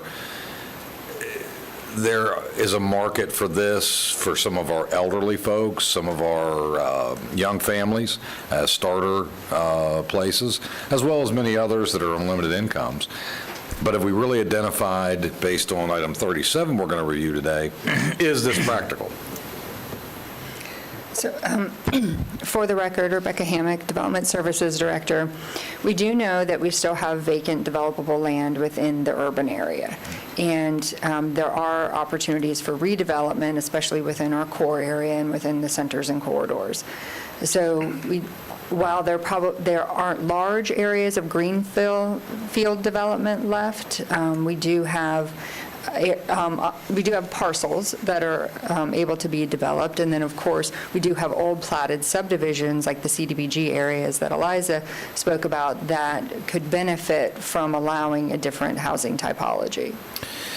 So on that same narrative, if we're truly trying to prevent urban sprawl, and we're trying to protect areas in this county that are 1 acre type subdivisions in the rural area, but yet we've been pushing, at least the narrative of this commission has been pushing, high density in the urban area. And property values being what they are, what's the realistic belief that you can convince a property owner or a developer to build a triplex or a quadplex when they could possibly build, a 4-story standalone apartment complex or a 3-story? What is your thought there? I mean, with our population by 2040 supposedly is estimated to be 750,000 or whatever the expectation is. What thought and where are we at with that? I mean, is this really something that's realistic, or is this going to be just like a onesie-twosie across the county? And that's possible. I mean, of course, we can't, we're not proposing anything that forces anyone to choose this type of development. We're just allowing that opportunity and giving another tool in the toolbox so that people can take advantage of that. And then hopefully, if we do allow those different housing typologies, especially within the single-family residential districts within the centers and corridors area, at least there won't be any barriers to, if somebody does want to develop that is an option. Whether it will be utilized, I don't know. I mean, Eliza may have some ideas about, what would incentivize. Sure. Well, that was my next question. Being our development director and understanding the trends and the population growth, do you believe we would find ourselves in a situation, if we want this type of missing middle, we'd be forced to incentivize those developers or property owners to build that product rather than something they could, of course, make more money on? Well, the other thing to think about is the fact that we don't maximize density within our future land use designations, and this would give a developer the ability to create more density and possibly, more units that could create, a higher profit for them, so that may be an incentive. Yeah, I could see where this could be a viable option to an existing development or an additional aspect of a new development, maybe a small percentage of that. And that was the reason for my questioning on all those fronts, to really understand, is this I know we're spending money with consultants to understand this and get this put in and so forth, but at the end of the day, are we going to really have a big influx of this desired development? And so this was one of the strategies that was identified in our Attainable Housing Strategic Plan, and it was just one of the things that we could do that would hopefully eventually help with the affordable housing crisis. Of course, it's not going to solve it completely, but it's just another element to try to assist with that effort. Great. Okay, thank you. Commissioner Herr? I'm going to attempt to answer your questions between the technology problems and handing off my notes, so if you can hand me back the... For the record, Commissioner document. Laurie, Are your you back computer up? went down too. Yeah, so I've been down for a while. Can I have my Yeah, notes thanks, back, Jay? Megan. I fixed it for you. That's my document, right on the top. There we go. Now we're having a picnic. You said Dolores went down too? What's that? I brought it back up. Dolores went down when it was sitting here. And I'm mine telling went you, this down, is but the I'm back triangle. up. I think it's user error, but that's okay. No, I never touched it. It's the triangle. It's right here. It's the zone. So the question of should this be in certain existing neighborhoods, I think the key word to that is certain, and my answer to that is yes. With the proper stipulations, which by my eyes view you have in here with regard to making it look like the surrounding neighborhood. And I love the notion at the 100,000-foot level that we can support density and support homeownership, which is the mechanism for a lot of families to develop generational wealth. And so this notion that we continue to build apartment buildings really, really does bother me. I was clear with the apartment association before anybody worries about that it bothers me from the perspective that if you're trying to change the poverty trajectory for the next generation, that homeownership is a key way of doing that in our economy. I'm going to do some me research. Was that what you called it? Me search? Me search. Credit to our Greg Logan from RCLCO. So I like it. I was born in a row house, moved to a duplex, bought a second duplex. My parents bought a second duplex as the luxury shore house, which it was not. I'm laughing out loud. But it was the way that they moved from renting to owning in a very low income situation. So I love this stuff, and I'm excited to see it come out of the ground. I'm less worried about the market for it, because I think there is a significant market out there for it. And if we're doing our job in educating our kids, then they should be looking for home ownership as opposed to continuous rentals. And I forgot to mention that my landlord lived downstairs in that quadplex. Yep, we did that too. And by the way, paid for the home for retirement. Commissioner Lockhart? Yeah. I liked this idea when you first brought it to us many, many months ago, and I think it's really developed into something that I think we can implement. And I'd like to see, not to sound like I'm parroting necessarily what Commissioner Hurst stated, but I think the key to this is where it will be allowed to occur. So I want everyone who's listening to be very, very clear. We're not talking about developing this in the Markham Woods corridor or the Orange Boulevard corridor. We're talking about centers and corridors where the density is supposed to be developed in this community. And if we are not open to giving lots of opportunities for it and a variety of opportunities, in 2040, we may be looking in the rearview mirror saying, oh my gosh, we really missed the boat, perhaps. So I'm all for giving people options. I like choices. I think developers should have the choices. Totally agree with the concept of home ownership. I too was looking at this presentation through the lens of what's coming with item 37, and not to have those conversations at the same time necessarily, but they do. I think they could impact one another. I'd like our staff later on, as we have that discussion this afternoon, to maybe look back at this presentation and help us to connect some dots so that we aren't having there be some unintended consequences in our conversation later this afternoon that may contradict what we said we wanted to have happen here. So just help us with that, guide us through that discussion if you would. I like it a lot. I think direction relative to implementation strategies. Can you tell me what it is you're looking for specifically in terms of that direction?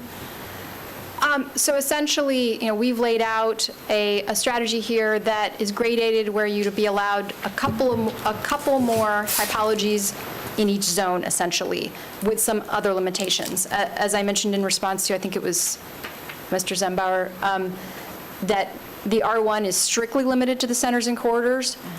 R2 and commercial zones are not currently limited to centers and corridors, but if you've got R4, wherever you are, presumably that's already become acceptable, that there's going to be more density there. And I mean, I don't think you're going to see a situation where a developer is going to make a bad financial decision, but you may see a situation where a property was overzoned and they haven't been able to build what they wanted to build there. And that might be a situation in which you would see somebody wanting to try something different, or sometimes the financials don't look the way you think they would look. Sometimes a lower density project can actually be more profitable. It's very site-specific, so that's why giving people options rather than trying to micro-regulate what people are doing can be really helpful. Absolutely. Well, in terms of the chart that you have given us this morning, I don't see any gotchas in there, having looked at it a couple different times, a couple of different ways, so I'm comfortable with that presentation.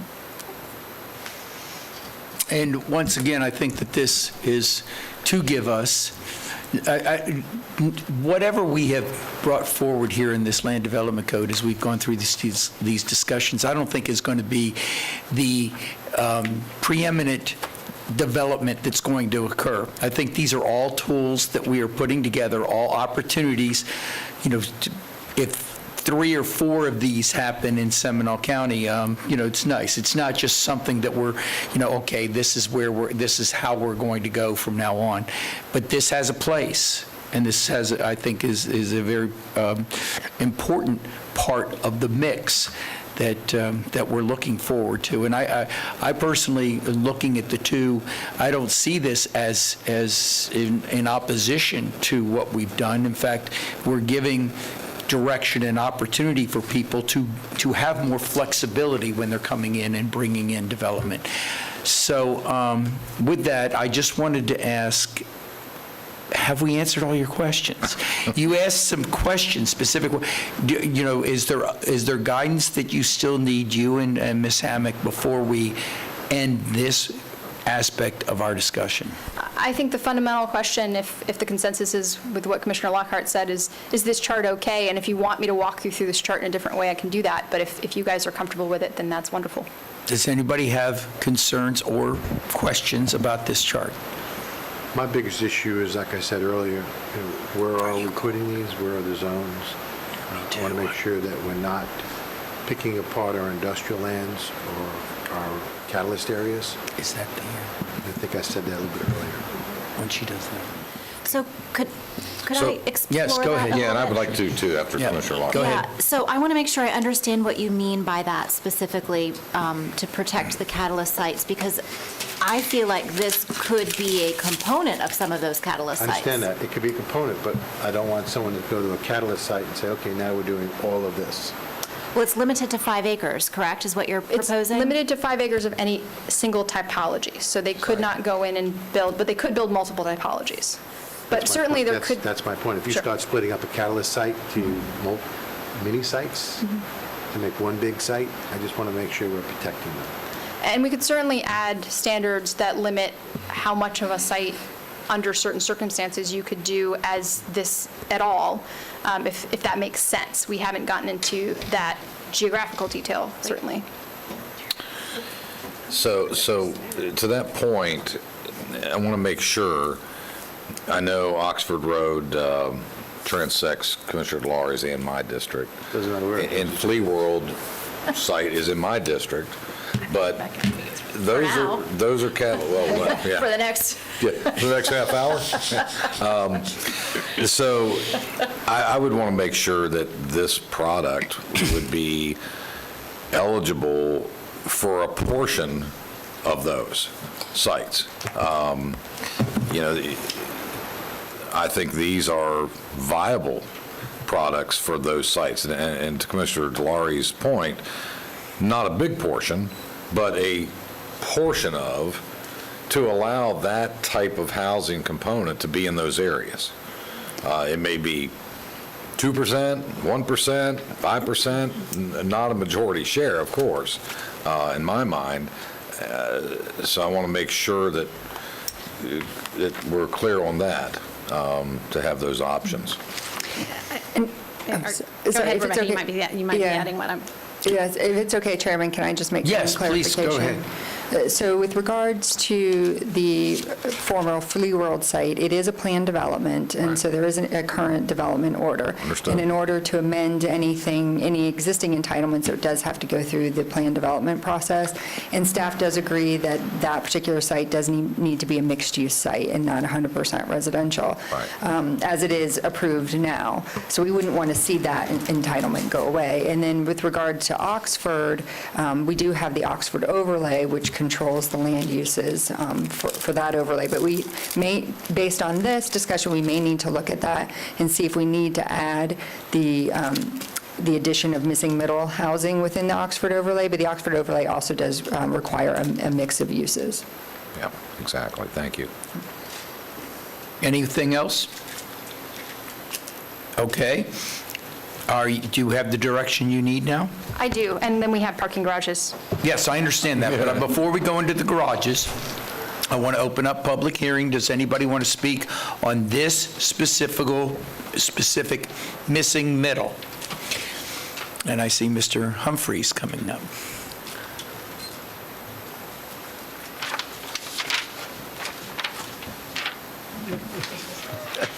Thank you, Mr. Humphreys, for putting that in. I fill out lots of blank pages all the time. Joe Humphreys, 883 Cardinal Point Cove, Sanford, Florida. First of all, I've sat in on a number of Canaan's presentations, and I think they've done a very good job for the county. So as a taxpayer, I think we've gotten our money's worth from them. I think they've provided some good alternatives. I think this area is indeed something that needs to be considered. If anything that COVID has done, it's changed the real estate market probably forever. It continues to evolve. As Commissioner Herr indicated, I own zero lot line property in Orlando. And I guess, as I've heard from everybody today, the key with everything, it's like, as is always the case in real estate, location, location, location. I think we have some primary objectives, areas to protect in the county, but there's definitely room for this. I think the market is calling for it. I don't think we shouldn't be in a position where we have to incentivize. I think the market's going to incentivize developers because the demand is changing. Mr. Zembauer brought up the concept about urban sprawl. Having been here for a while, I would say that it's already here. We're already guilty of that. This is a document that was done at Rollins College in 1997 by Dr. Robert Stevenson. And in this document, and the state was involved with this, DEP, developers. I mean, it was a very broad, it was like a 2-year project. But as he said, the specter of suburban sprawl is not only a question of density, but design. A generation ago, Seminole County was a coherent mix of natural areas, cultivated land, and identifiable communities. Suburbanization has since reconfigured the landscape, offering little in terms of aesthetics or rural character. Checkerboard subdivisions cut indiscriminately into the landscape have severed vital natural connections and obliterated distinctions between communities. While these projects met demands for spacious living and offered convenience for auto users, homeowners' frequent trips took them past an unending string of commercial strip centers and run-on subdivisions. From the car, the landscape was little more than a blur, except for the blurring signs. Fortunately, development restrictions have spared the Wekiva River Protection Area from the most deleterious effects on urban sprawl. I'm not sure that everybody since 1997 has read or paid attention to this document. So I think the current board does. We appreciate the opportunity for public input. I think it's extremely critical. And as I said, I support, what they've presented. The key is, and we've missed out for opportunities for public input because of COVID. So we would ask that we once again have rescheduled those meetings. So appreciate it. Thank you. Thank you very much. Thank you. I am so sorry. I've never had a ding before. It's never dinged before. I wasn't prepared for the ding. It's the triangle, I'm telling you. Did we add a ding? Apparently. Very interesting. It probably came out of my computer. While we're doing that, Clint, do we have anybody else that we have? I know you'll interrupt me if there is somebody in Yes, sir. cyber, but is there anybody in there? Yes, sir, we do. I'll bring Okay. Why don't we've got somebody coming. Is this on this, Ms. Shaddix? Ms. Shaddix, is this on the middle, missing middle? Okay. And then Clint, we'll go to you after we finish Who do we everybody here. have, Madam Clerk? We have WAPA after. Okay? Waffle's always wants last. to go last. WAFA always likes to go last. Katrina Shaddix, 1133 Covington Street, Oviedo, Florida, 32765. Executive Director of Bear Warriors United. Don't want to say too much, although I love the presentation. And I think when Commissioner Delary, you were the one that said you're concerned about where these are going to go, as am I. Love increasing density in the city, love redevelopment of existing impervious surfaces. If these things go anywhere else, I would be opposed. If there's one tree torn down, to put this in, I would be opposed. If there's 1 inch of bear habitat destroyed, to put this in, I would be opposed. So this is a wonderful tool for developers to become heroes instead of the villains that we've all made them out to be in Seminole County. We want wonderful housing like this that's LEED certified, that pays attention to the dark skies lighting initiative, porous surfaces instead of the impervious surfaces. And there's a way to make these shining examples of how development should be conducted in Seminole County, and I will support it as long as it doesn't destroy any green space. Thank you. Thank you very much.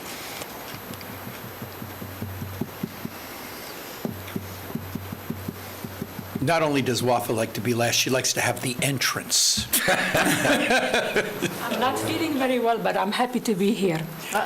WAFA Esposito Hawks Hammock-Way. The privilege of coming last, I don't have to repeat everything being said. I can't say enough of how I've been impressed by the presentation. I have lived in a community that has all these kinds of housing put in the right place. I can provide for you the sale of these homes built in the 30s. And because they were put in the right place, maintained properly, they gained in value. What Canon has done is their job. What you will be doing is more important what they have been proposed or even built. The pitfall of these things, most of the time in neighborhood that I have witnessed they had problem and went down in value, is in the lack of reserve of study and home association. The other thing is services. The aim has to be by building communities. Identify what a community means. So it's childcare, transportation. It's all the obvious things, but sometimes common sense is not that common. So I am sure under your leadership this will be achieved, and yes, will be beautiful. Should add values to the neighborhoods and not bring them down. Thank you so much. Thank you, WAFA. Any questions? Seeing none, is there anyone else here? Okay, Clint, who do we have? Blaine Dara. Could you repeat that, please? Blaine Darrow. Wayne Darrow. Blaine. Blaine, I'm sorry, that's right. Go ahead. Blaine? Am I on? Yes, sir. Okay. I found the presentation very interesting, great ideas, but would you flip that chart back one notch and look at the map you put out, please? There. I looked over there on the left side and next to the Heathrow Country Club, and it's actually International Parkway. Yes, right now there are several empty parking lots, and Bob Delary had gone and checked the buildings and found empty buildings too. in putting this area in a zone. It is fully developed with office complexes. And the question is, has COVID driven us to the point where you want to go in and tear down the office buildings and put in this kind of housing there? Because right now, that whole zone is fully developed with office complexes. So the statement about empty parking lots, I think that has clearly been a case of COVID causing that. And you've got Commissioner Herr right there who has a office right over there in that area. So it's a questionable area. I don't see any open land, but yes, there are parking lots available. So I just was concerned about starting to lock in centers and corridors that right now wouldn't make sense per se, because it's fully developed. Before I leave, I would like to also wish Nicole best of luck in your new adventure. I've appreciated the help you have provided me off and on over many years, and I wish you the best. Thank you, Blaine. That's what I have to appreciate input. that. Thank you very much, Blaine. Thanks, Blaine. Chairman, Yes. for the record, Commissioner Herr is an employee of a firm that rents office space from a building on International Parkway, which is 4 removed from Commissioner Herr owns an office over there. Okay, for the record. Anyone else, Clint? Yes, sir. One more. Nancy Harmon. Say that again, Clint, I'm sorry. It's James, by the way. Nancy Harmon. Oh, No, James, I'm sorry. Clint. After today's Wi-Fi issues, I'm Clint. I'm fine. For the James record, is not here. I'm down. for the record, I've lost mine too. We're all down. It's a virus. It's spreading is. down the dais. So, okay, I'm sorry, James. And who is coming now? Mr. Chairman, Miss Nancy Harmon's on. Nancy Harmon. Nancy? Good morning. Nancy Harmon, 752 Pioneer Way. I'm going to bring sage with me when I come this afternoon, and I will sage that building, and hopefully we'll get rid of some of that ugly that's happening to your technology. So, the missing middle housing. I am so impressed. I start thinking about Hempstead, New York, Washington, D.C., Alexandria, Virginia, and all the different homes and locations that represent this concept. The one thing I'm thinking about, and Commissioner Herr touched on it, is people in home ownership. You know, the benefit here, clearly, I know you all know this, but I just have to say it, is that when people can afford to buy a home, that means a whole lot more to them than when they are renting a home. And home ownership is so important for the upliftment and the success of a person's feeling about themselves and what they've been able to achieve. My concern, though, is we use the word attainable and affordable like they're the same, and it appears that they're not. So one of the concerns that I have is that when this layout is made, because I do 100% agree with making this happen, is that people can really afford it, because that's the issue, is the land cost, the location, transportation to and from jobs. If they've got to drive, it's not attainable, it's not affordable for some.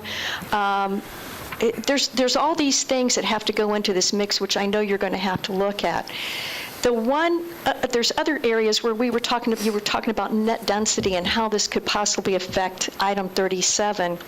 I believe it was stated that presently most developments do not get max density. There's some negotiations that go on. I don't know the reason for that. But we were talking incentives.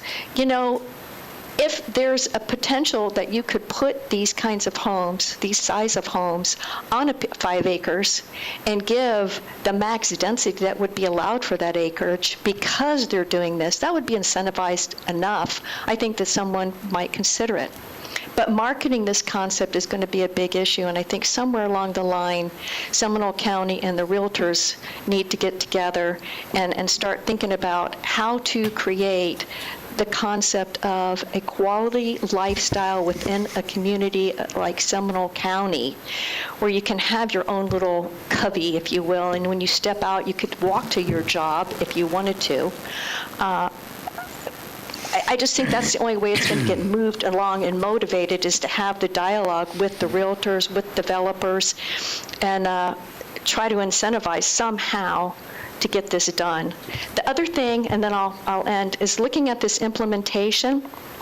I was thinking if you could stay within the core area and then only transition to the outskirts of the suburbs, that may reduce the implication of urban sprawl.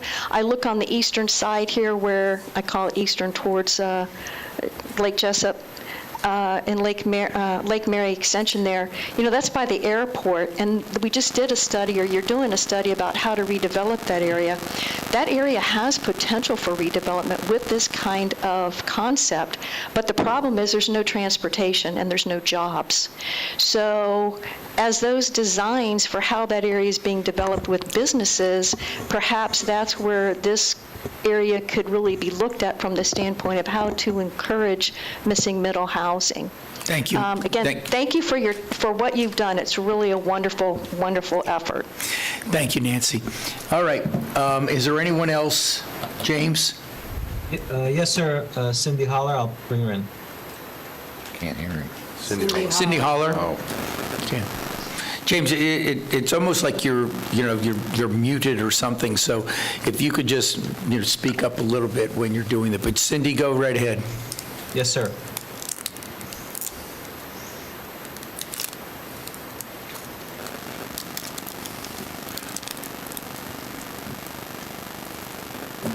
Cindy? Yeah, there was a glitch. Yeah, we know. Can you hear me? Yeah, we've got lots of glitches here today. Go right ahead. Hey, so I just wanted to add emphasis on green space to create lovely communities. I think that would be something that I didn't hear mentioned. And it was in the Kinnan presentation, but developer doesn't always, follow up on that. But if that could be something that the county could put an emphasis on, I would appreciate that. Thanks. Thank you very much, Cindy. Anyone else, James? No, sir, but name and address? That's it. Okay. Oh, sorry about that. I apologize. Cindy Holler, 1731 Beacon Drive, Sanford. Forgive me. All right. Mr. Chairman, that was the last one. Thank you very much, James. All right, anyone else in the audience before I close the public hearing on this issue? Thank you very much. Let's move on to the next issue. Chairman, Yes. before we move on, there's only one thing I'd like to ask of staff, Rebecca, is the definition of what transit is. I've been asking this question now for I can't tell you how long, because everybody talks about it needs to be by transit, but no one defines what it is. Frequency or system or distance.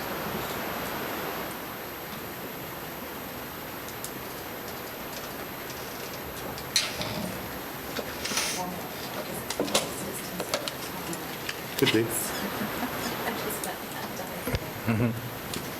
Good morning. For the record, Rebecca Hammock, Development Services Director.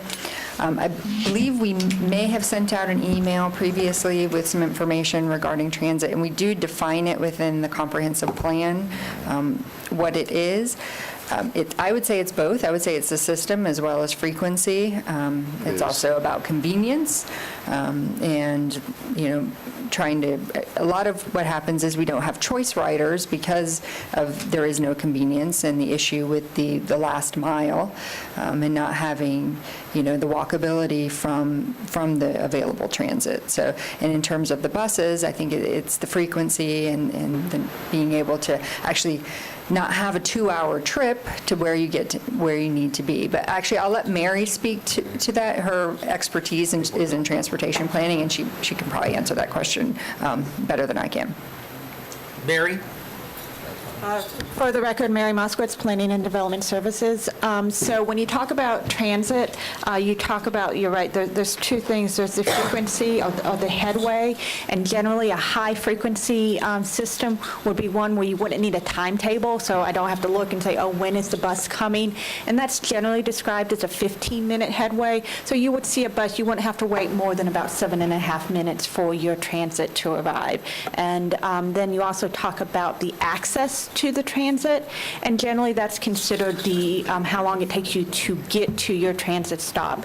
And that's a generally accepted practice is the quarter mile, but it's not just as the bird flies, because I could draw a buffer around something and be a quarter mile away, but it's how long it takes you to get there, which is in about less than 5 minutes. And so it's not just the quarter mile buffer, but it's the connectivity to that system. Well, I know that you defined it, because I've seen this, but I want to make sure that when we put these documents together, it's clearly spelled out and defined in that document.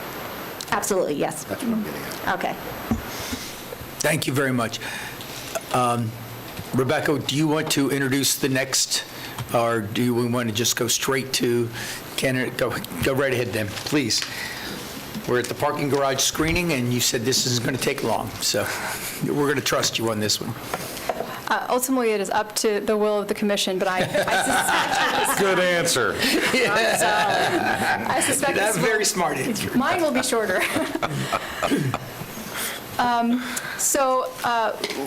Why are we talking about this today? There's been an identified issue related to the lighting in parking garages. Historically, there have not been a large number of parking garages in Seminole County because of the densities, but as we continue to see more infill, we're seeing more multi-story parking garages coming into the county. And to the extent that you have actually pretty intensive lighting requirements for safety reasons that are required of those parking garages. It's not something developers are doing because they think it's fun. It's because there are actually safety standards around that.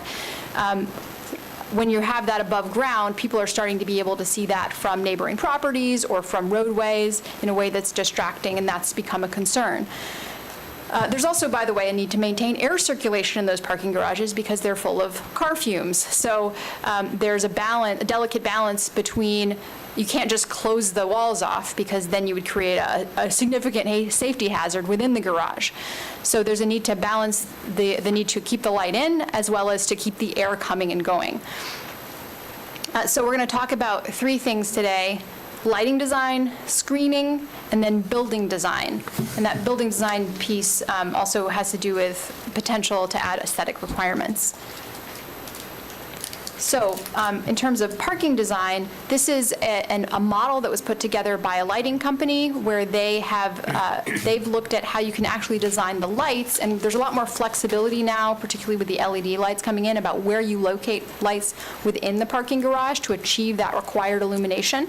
So for instance, essentially, if you put the light facing into the garage instead of just in the center, then you can contain more of that light in the garage where it's supposed to be, rather than seeping out onto the neighboring property where it's not going to achieve its purpose. Now, even with that, you see this model included screening as well. So it included both that lighting design to try to contain the light, but in addition, screening to further keep that light within the garage.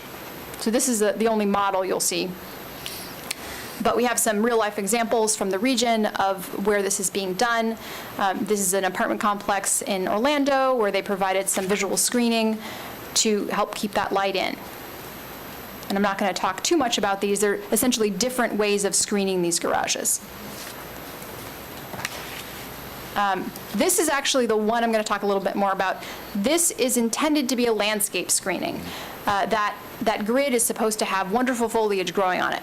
We live in Florida, it's very hot, and that foliage often does not survive. You've heard from our landscape architect, and he supports this, and actually on one project, parking garage project he was working on, they ended up doing fake plants because the recommendation from the landscape architecture team was that the live plants wouldn't make it. So as nice as the idea, and as well as it may work in other regions of the country, the idea of landscape screening up the garage typically is not going to be something we recommend. Then there's also building design, and you can see in this particular instance, there's an attempt to make the garage look more like a habitable building rather than a garage, and this happens to be across the street from existing residents. In addition, the openings are smaller so that there's less light getting out. So this is a two-pronged approach. And this happens to be in Lake Mary. This is actually a municipal parking garage in Winter Garden where they've really upped the design of the parking garage so it fits in with the aesthetic that they want in their community. And then just a couple more examples of screening. A lot of times you'll see these screening either being used by the developer or being required by a jurisdiction to include some artistic elements. And this is one at Disney. And then this is really Lake Nona, their brand is to be modern and to be forward-thinking on arts, so they've really gone all out on the artistic, modern side of the parking garage. So we want to show you a couple different options, and this is in Miami. So just to show you that some very traditional examples and some very contemporary examples of what can be done. Very contemporary examples in some cases. So basically, I have 3 questions that we're looking for direction on. Would you like to see us move forward with drafting standards for how the lighting is designed to decrease light trespass out of the garage? That's question 1. Question 2, requirements for screening to, again, reduce that light trespass. And then on top of that, would there be any desire for aesthetic requirements, either for how that screening is done or for aesthetic requirements for garages in general? As I mentioned, as one of those examples you saw, maybe in instances where it's visible from a single-family street, that you would want additional aesthetic requirements just for, to improve that visual for the existing neighbors. So those are our 3 questions. Commissioner Herb? I'll try to keep our end of the deal on succinct. I'm a yes, yes, and a yes. Same. Go ahead. When you do that, also look at the light source. The light source has to not be visible from a point of view from the exterior, and I know you know this. You also have to look at the Kelvin scale of the light source so that it's actually not having problems with the surrounding properties. And those are the 3 big things. And you can also enclose areas like you've seen there, as long as you allow mechanical and ventilation, and the code does allow that. Commissioner Lockhart, then Commissioner Zimbauer. So I'll go yes, yes, and depends, because just like beauty is in the eye of the beholder, so are aesthetics. So I might want to have more conversation about what exactly we mean by aesthetic requirements. It's actually the light source. I know, that's why I said it depends. Commissioner Zimbauer? Thank you. Thank you. I would like to see landscape stay as, I know it's not one of your recommendations, I'd like to see it as a viable option. Rebel climbing jasmine will pretty much grow in the desert and will take over an entire building in a few years. At least that's been my experience here locally. The secondary, I would like to know and consider smart parking garage access controls. And for those that have never had any interaction with that, it helps control the emissions from the vehicles. It helps reduce times for patrons coming and going, and basically self-manages access to parking spots, where then when you enter the building, the grid will tell you what spots and what floor are available. And then as you go in the parking garage, you'll see green and red lights on the ceiling in the location, so the driver or access person can actually see there's a parking spot over there. So they're not continuing to do laps around and creating more emissions into the atmosphere, trying to find a parking space or waiting for someone to move out of a parking space. It's not a huge cost impact. if done at the time of construction. Have we given any thought to that at all? I will say 2 of the parking garages that we showed actually do have that, so there are some local examples, like Nona as well as Disney. There would be certainly an element of if you have resident parking spaces where the spaces are assigned, that probably wouldn't be necessary, so there would be some nuance on where that might make sense. That's not something that we had considered because it's not something that had come up in the past, at least for our work. I mean, I'd like to have that considered if my fellow commissioners would support that. As a requirement? Yeah. No. Okay, why don't you state exactly, so, because I think I don't see everybody, what would you like us to? Just a requirement for smart parking access controls in those in those parking garages that the public is accessing. If you have a dedicated spot, that's one, but if you've got guest parking spots or office buildings, I mean, the benefit is immense. Time saving, it benefits the atmosphere, the pollution from the vehicles, all those things, and it's not a big cost number. Question, and then I'm going to recognize Commissioner Herr, is that, knowing what commissioners asked for, what kind of, how much additional work or time would that involve? We would have to research if that has been required in other places, and kind of what the cost impacts would be. It certainly is not what we were expecting to look at, I guess.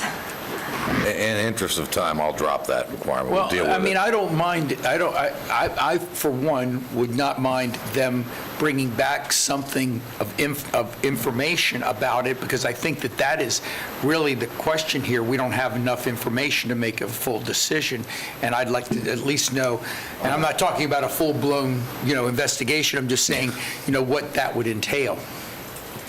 And Ms. Moskowitz may have an answer.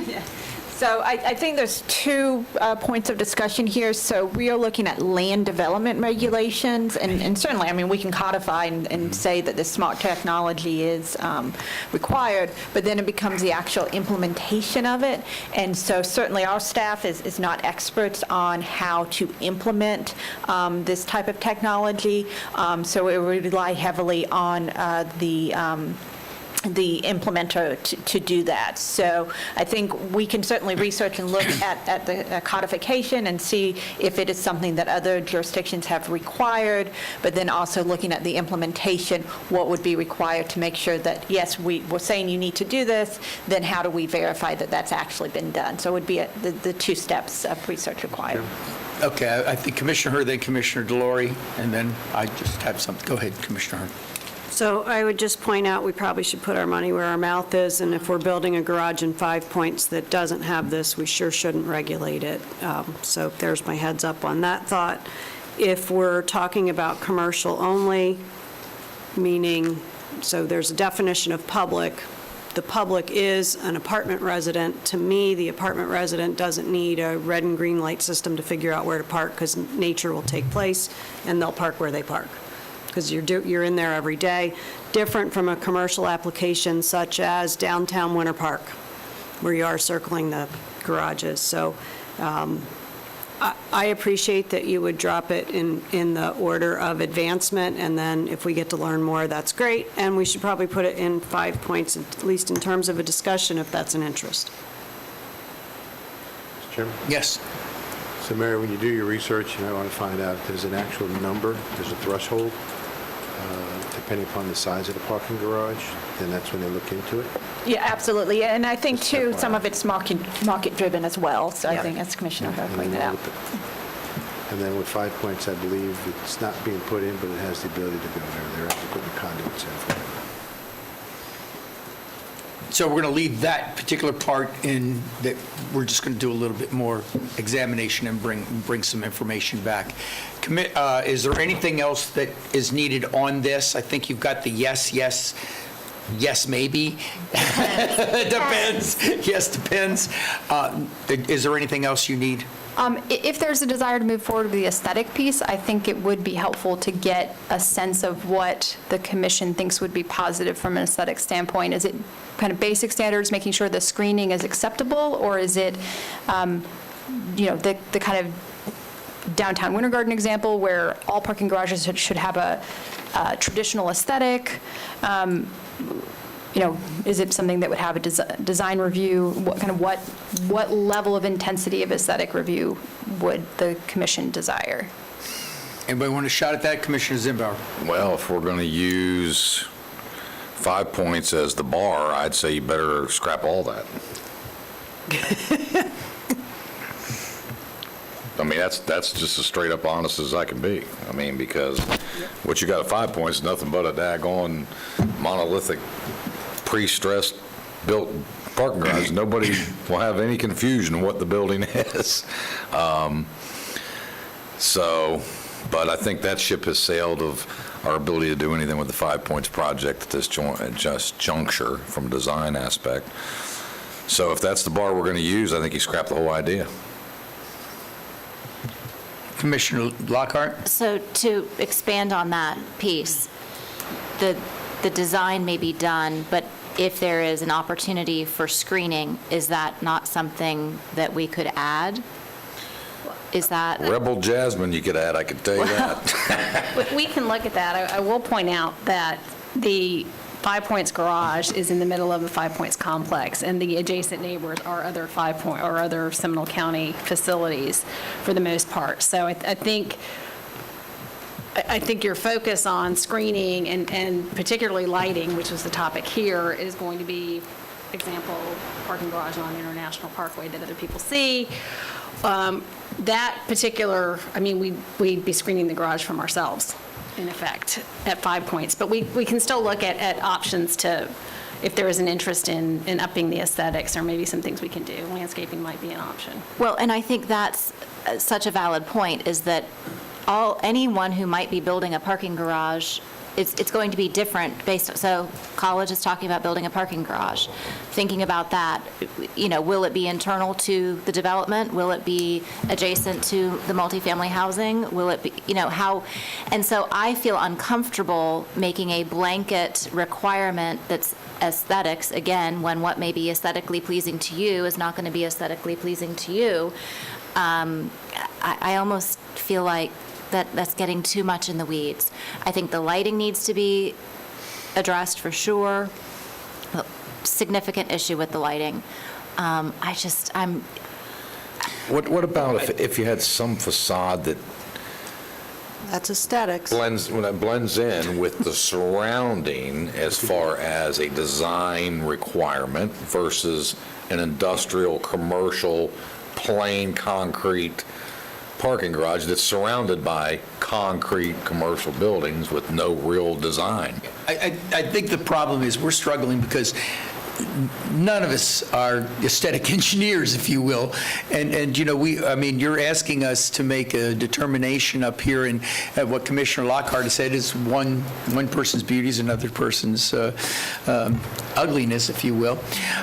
So I think that the idea, and then we bring up 5 Points and say, hey, we really didn't do anything there, but I think it blending into the natural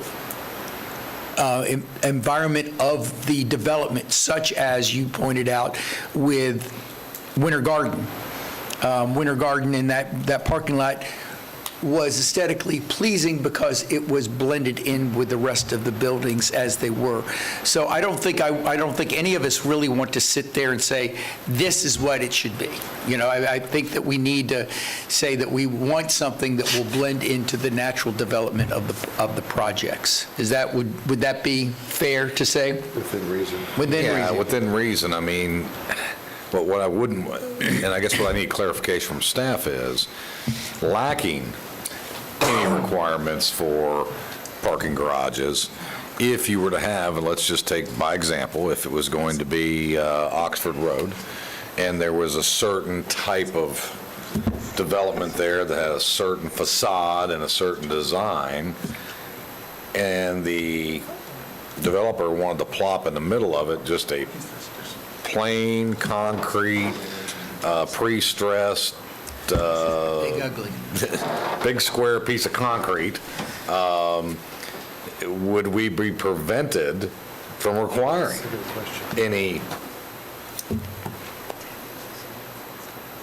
of those aesthetics and building standards to be put in place? And I think the answer is we would be prevented, correct? I would agree. So it would depend on the location, it would depend on the project. So for the Oxford example, we actually do have parking garage standards within the Oxford overlay. Understood. So we do have design standards for that area. So our intent in looking at this was at minimum to do the lighting standards, and then possibly do screening. And then I think based on your comments, we could possibly come up with some minimal design standards based on context. So depending on where the garage is on the site, and then you know, obviously where it's located. Or we can simply just do the lighting standards and the screening, the screening on the openings, and leave the architectural design standards out. Commissioner Delory. Thank you. I got a question for the county. I'm just going to call out that I've had my hand up for. I am since- sorry, since I did not before- see that. Go right ahead. Multiple times. So this issue is actually near and dear to my heart because I have one of these parking garages in the district, and it is a blight on the neighborhood. It is. And it's not just because of the lighting. We can say that, but the reality of it is parking garages are simply ugly. And while I don't want to be in the business of regulating beauty, we should be in the business of regulating the community as it grows. And so I love the idea that we start to think about how they fit in contextually to the neighborhood. Because we are small geographically, these are all in the neighborhood. They're just in neighborhoods. We can deny that, particularly if we are going to start doing infills and start thinking about some of these that don't have parking that might lead to a garage. And so we have to really think about this from the perspective of, do we want to be perceived as the sort of cheap place to build stuff that doesn't actually grant long-term property values? I don't want to be the regulatory police. I don't want to overregulate. But no regulation and the inability to step in and say, that shouldn't go here unless it comes before this board and then we struggle because we don't have a reason to say no, but we want to say no. We can't put ourselves in that position. This is going to happen more and more, and ugly isn't good. So I think, yes, go ahead. So that there's a difference between putting a parking garage in the middle of a large complex opposed to putting a parking garage on the side of a complex. And so that needs to also be looked at. But the question I was going to ask the county manager, Nicole Guillet, we also did a parking garage as a partnership with the city of Longwood and Jonathan Wolf at the Longwood train station.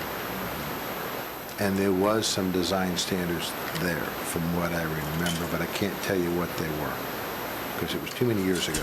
There was discussion of design standards. Our focus on the design, though, was to make sure that it was designed in a way that we could add additional levels to it.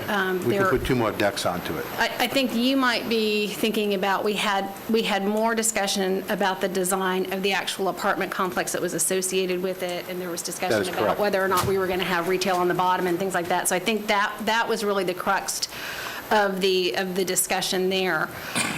I had my hand up because I want to maybe make a suggestion. I would suggest that maybe we deal with this in the same way that you deal with other buffering and buffering requirements. A lot of your buffering requirements are based on what you're trying to protect and what you're trying to buffer, and so the issue of context is really important. And I think that you could have different varying levels of screening or aesthetic based on what the actual garage is impacting. In the middle of a complex, in the middle of a campus where it's only campus buildings that are impacted, maybe you're not as concerned as you might be along International Parkway, where everybody has to drive past it every day. So I would suggest that maybe we ask folks to look at how you could design sort of a structure of requirements for buffering, screening, aesthetics, et cetera, based on the impacted properties. Just to... Commissioner Zimmer. I think what I'm hearing is something consistent with the surrounding development. I think that my concern would be with the county manager's example would be, and we've had this happen previously, which is you may be buffering against a vacant piece of property that later comes in and asks for a zoning change, or there has been a land use major amendment to go from X to X. And now that structure exists there, so you tell the new owners, well, we don't care. It's there before you were there. And maybe the simplistic thing is just say, consistent with the design of the development, maybe one possible way to look at it, to keep it simple. To not have to, as Commissioner Herr indicated, to not have to police and regulate, is this truly what's supposed to be here? I'm sorry, because I know the chairman can't see me. please go ahead. I would suggest that it's something be a little more specific than that, because just consistent with the surrounding, we've got a lot of that in the code right now, and a lot of times it doesn't yield a satisfactory result, because that's very subjective. So while I do think there probably should be some flexibility with to respond to the specific situation, I would like, for staff's benefit, if no one else's, to have a little more specificity about what the expectations are as to how a garage will work in conjunction with adjacent properties. It's just I wouldn't go that vague. Well, I guess you could say so it doesn't look like a parking garage. Mr. Applegate. If I could suggest maybe staff would come back with what other communities are doing and how they're regulating it.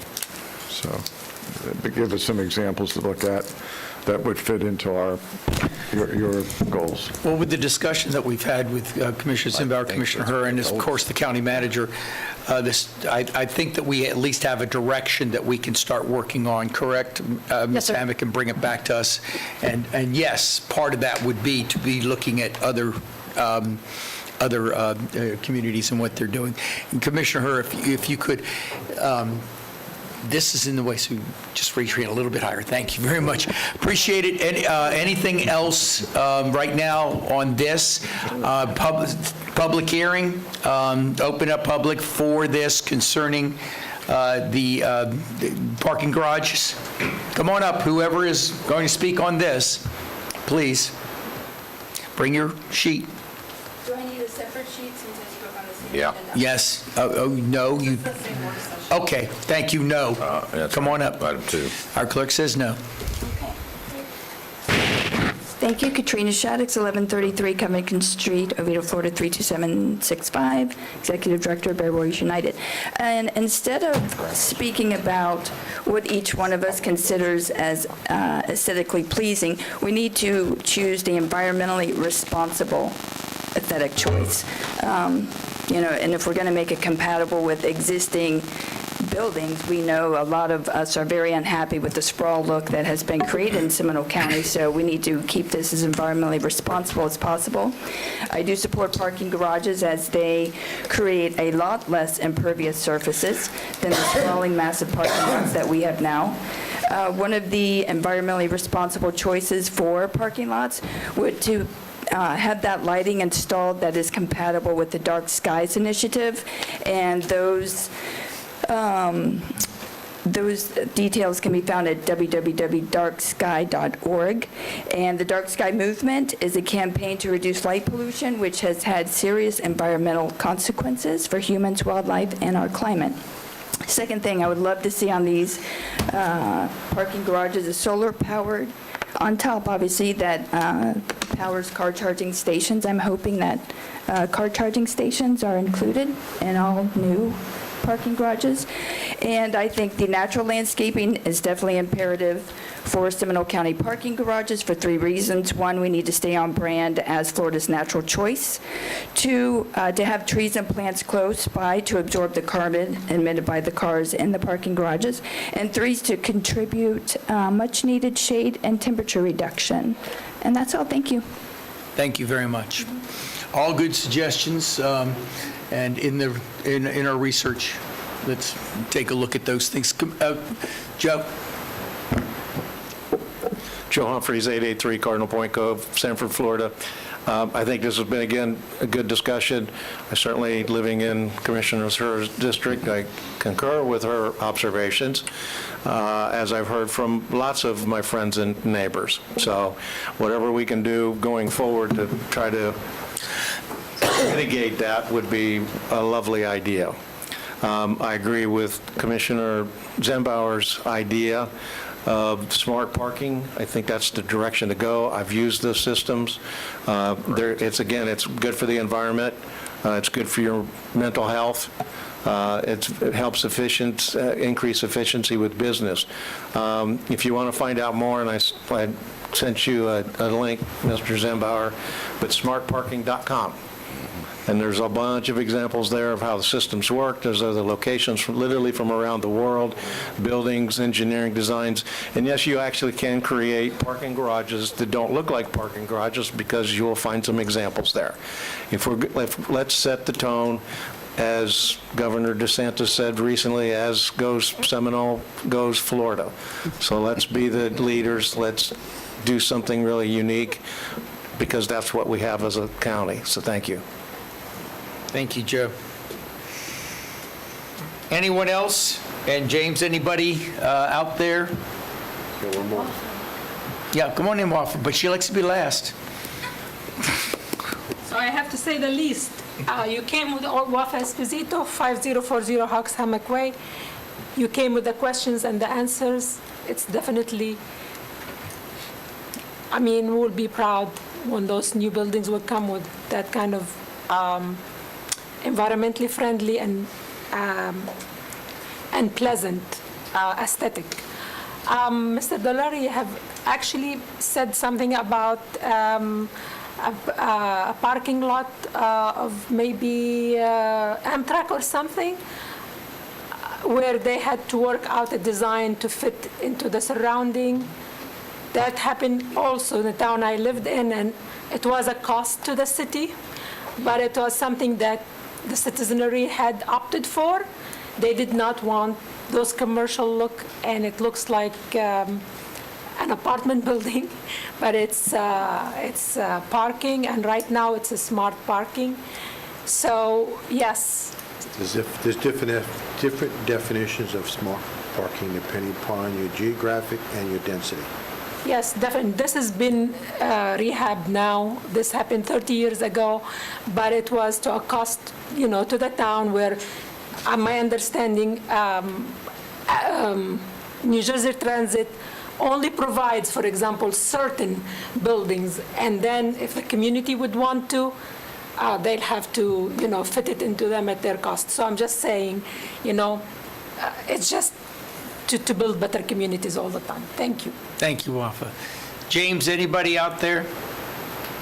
No, sir. All right, thank you very much. So is there anything more that we need to talk about here with the parking garage screening? Okay. The only other thing I wanted to bring up before we take a break, we did talk a little bit during our staff overview about remembering about open space and retention ponds, as we go forward with the land use and making sure that all of us have had discussion of that, and just keep all the staff, keep all the commission informed as we move forward on that. With that, is there any further discussion? We're going to, does anybody need more than coming back at 1:30? Seeing not, we will be back at 1:30.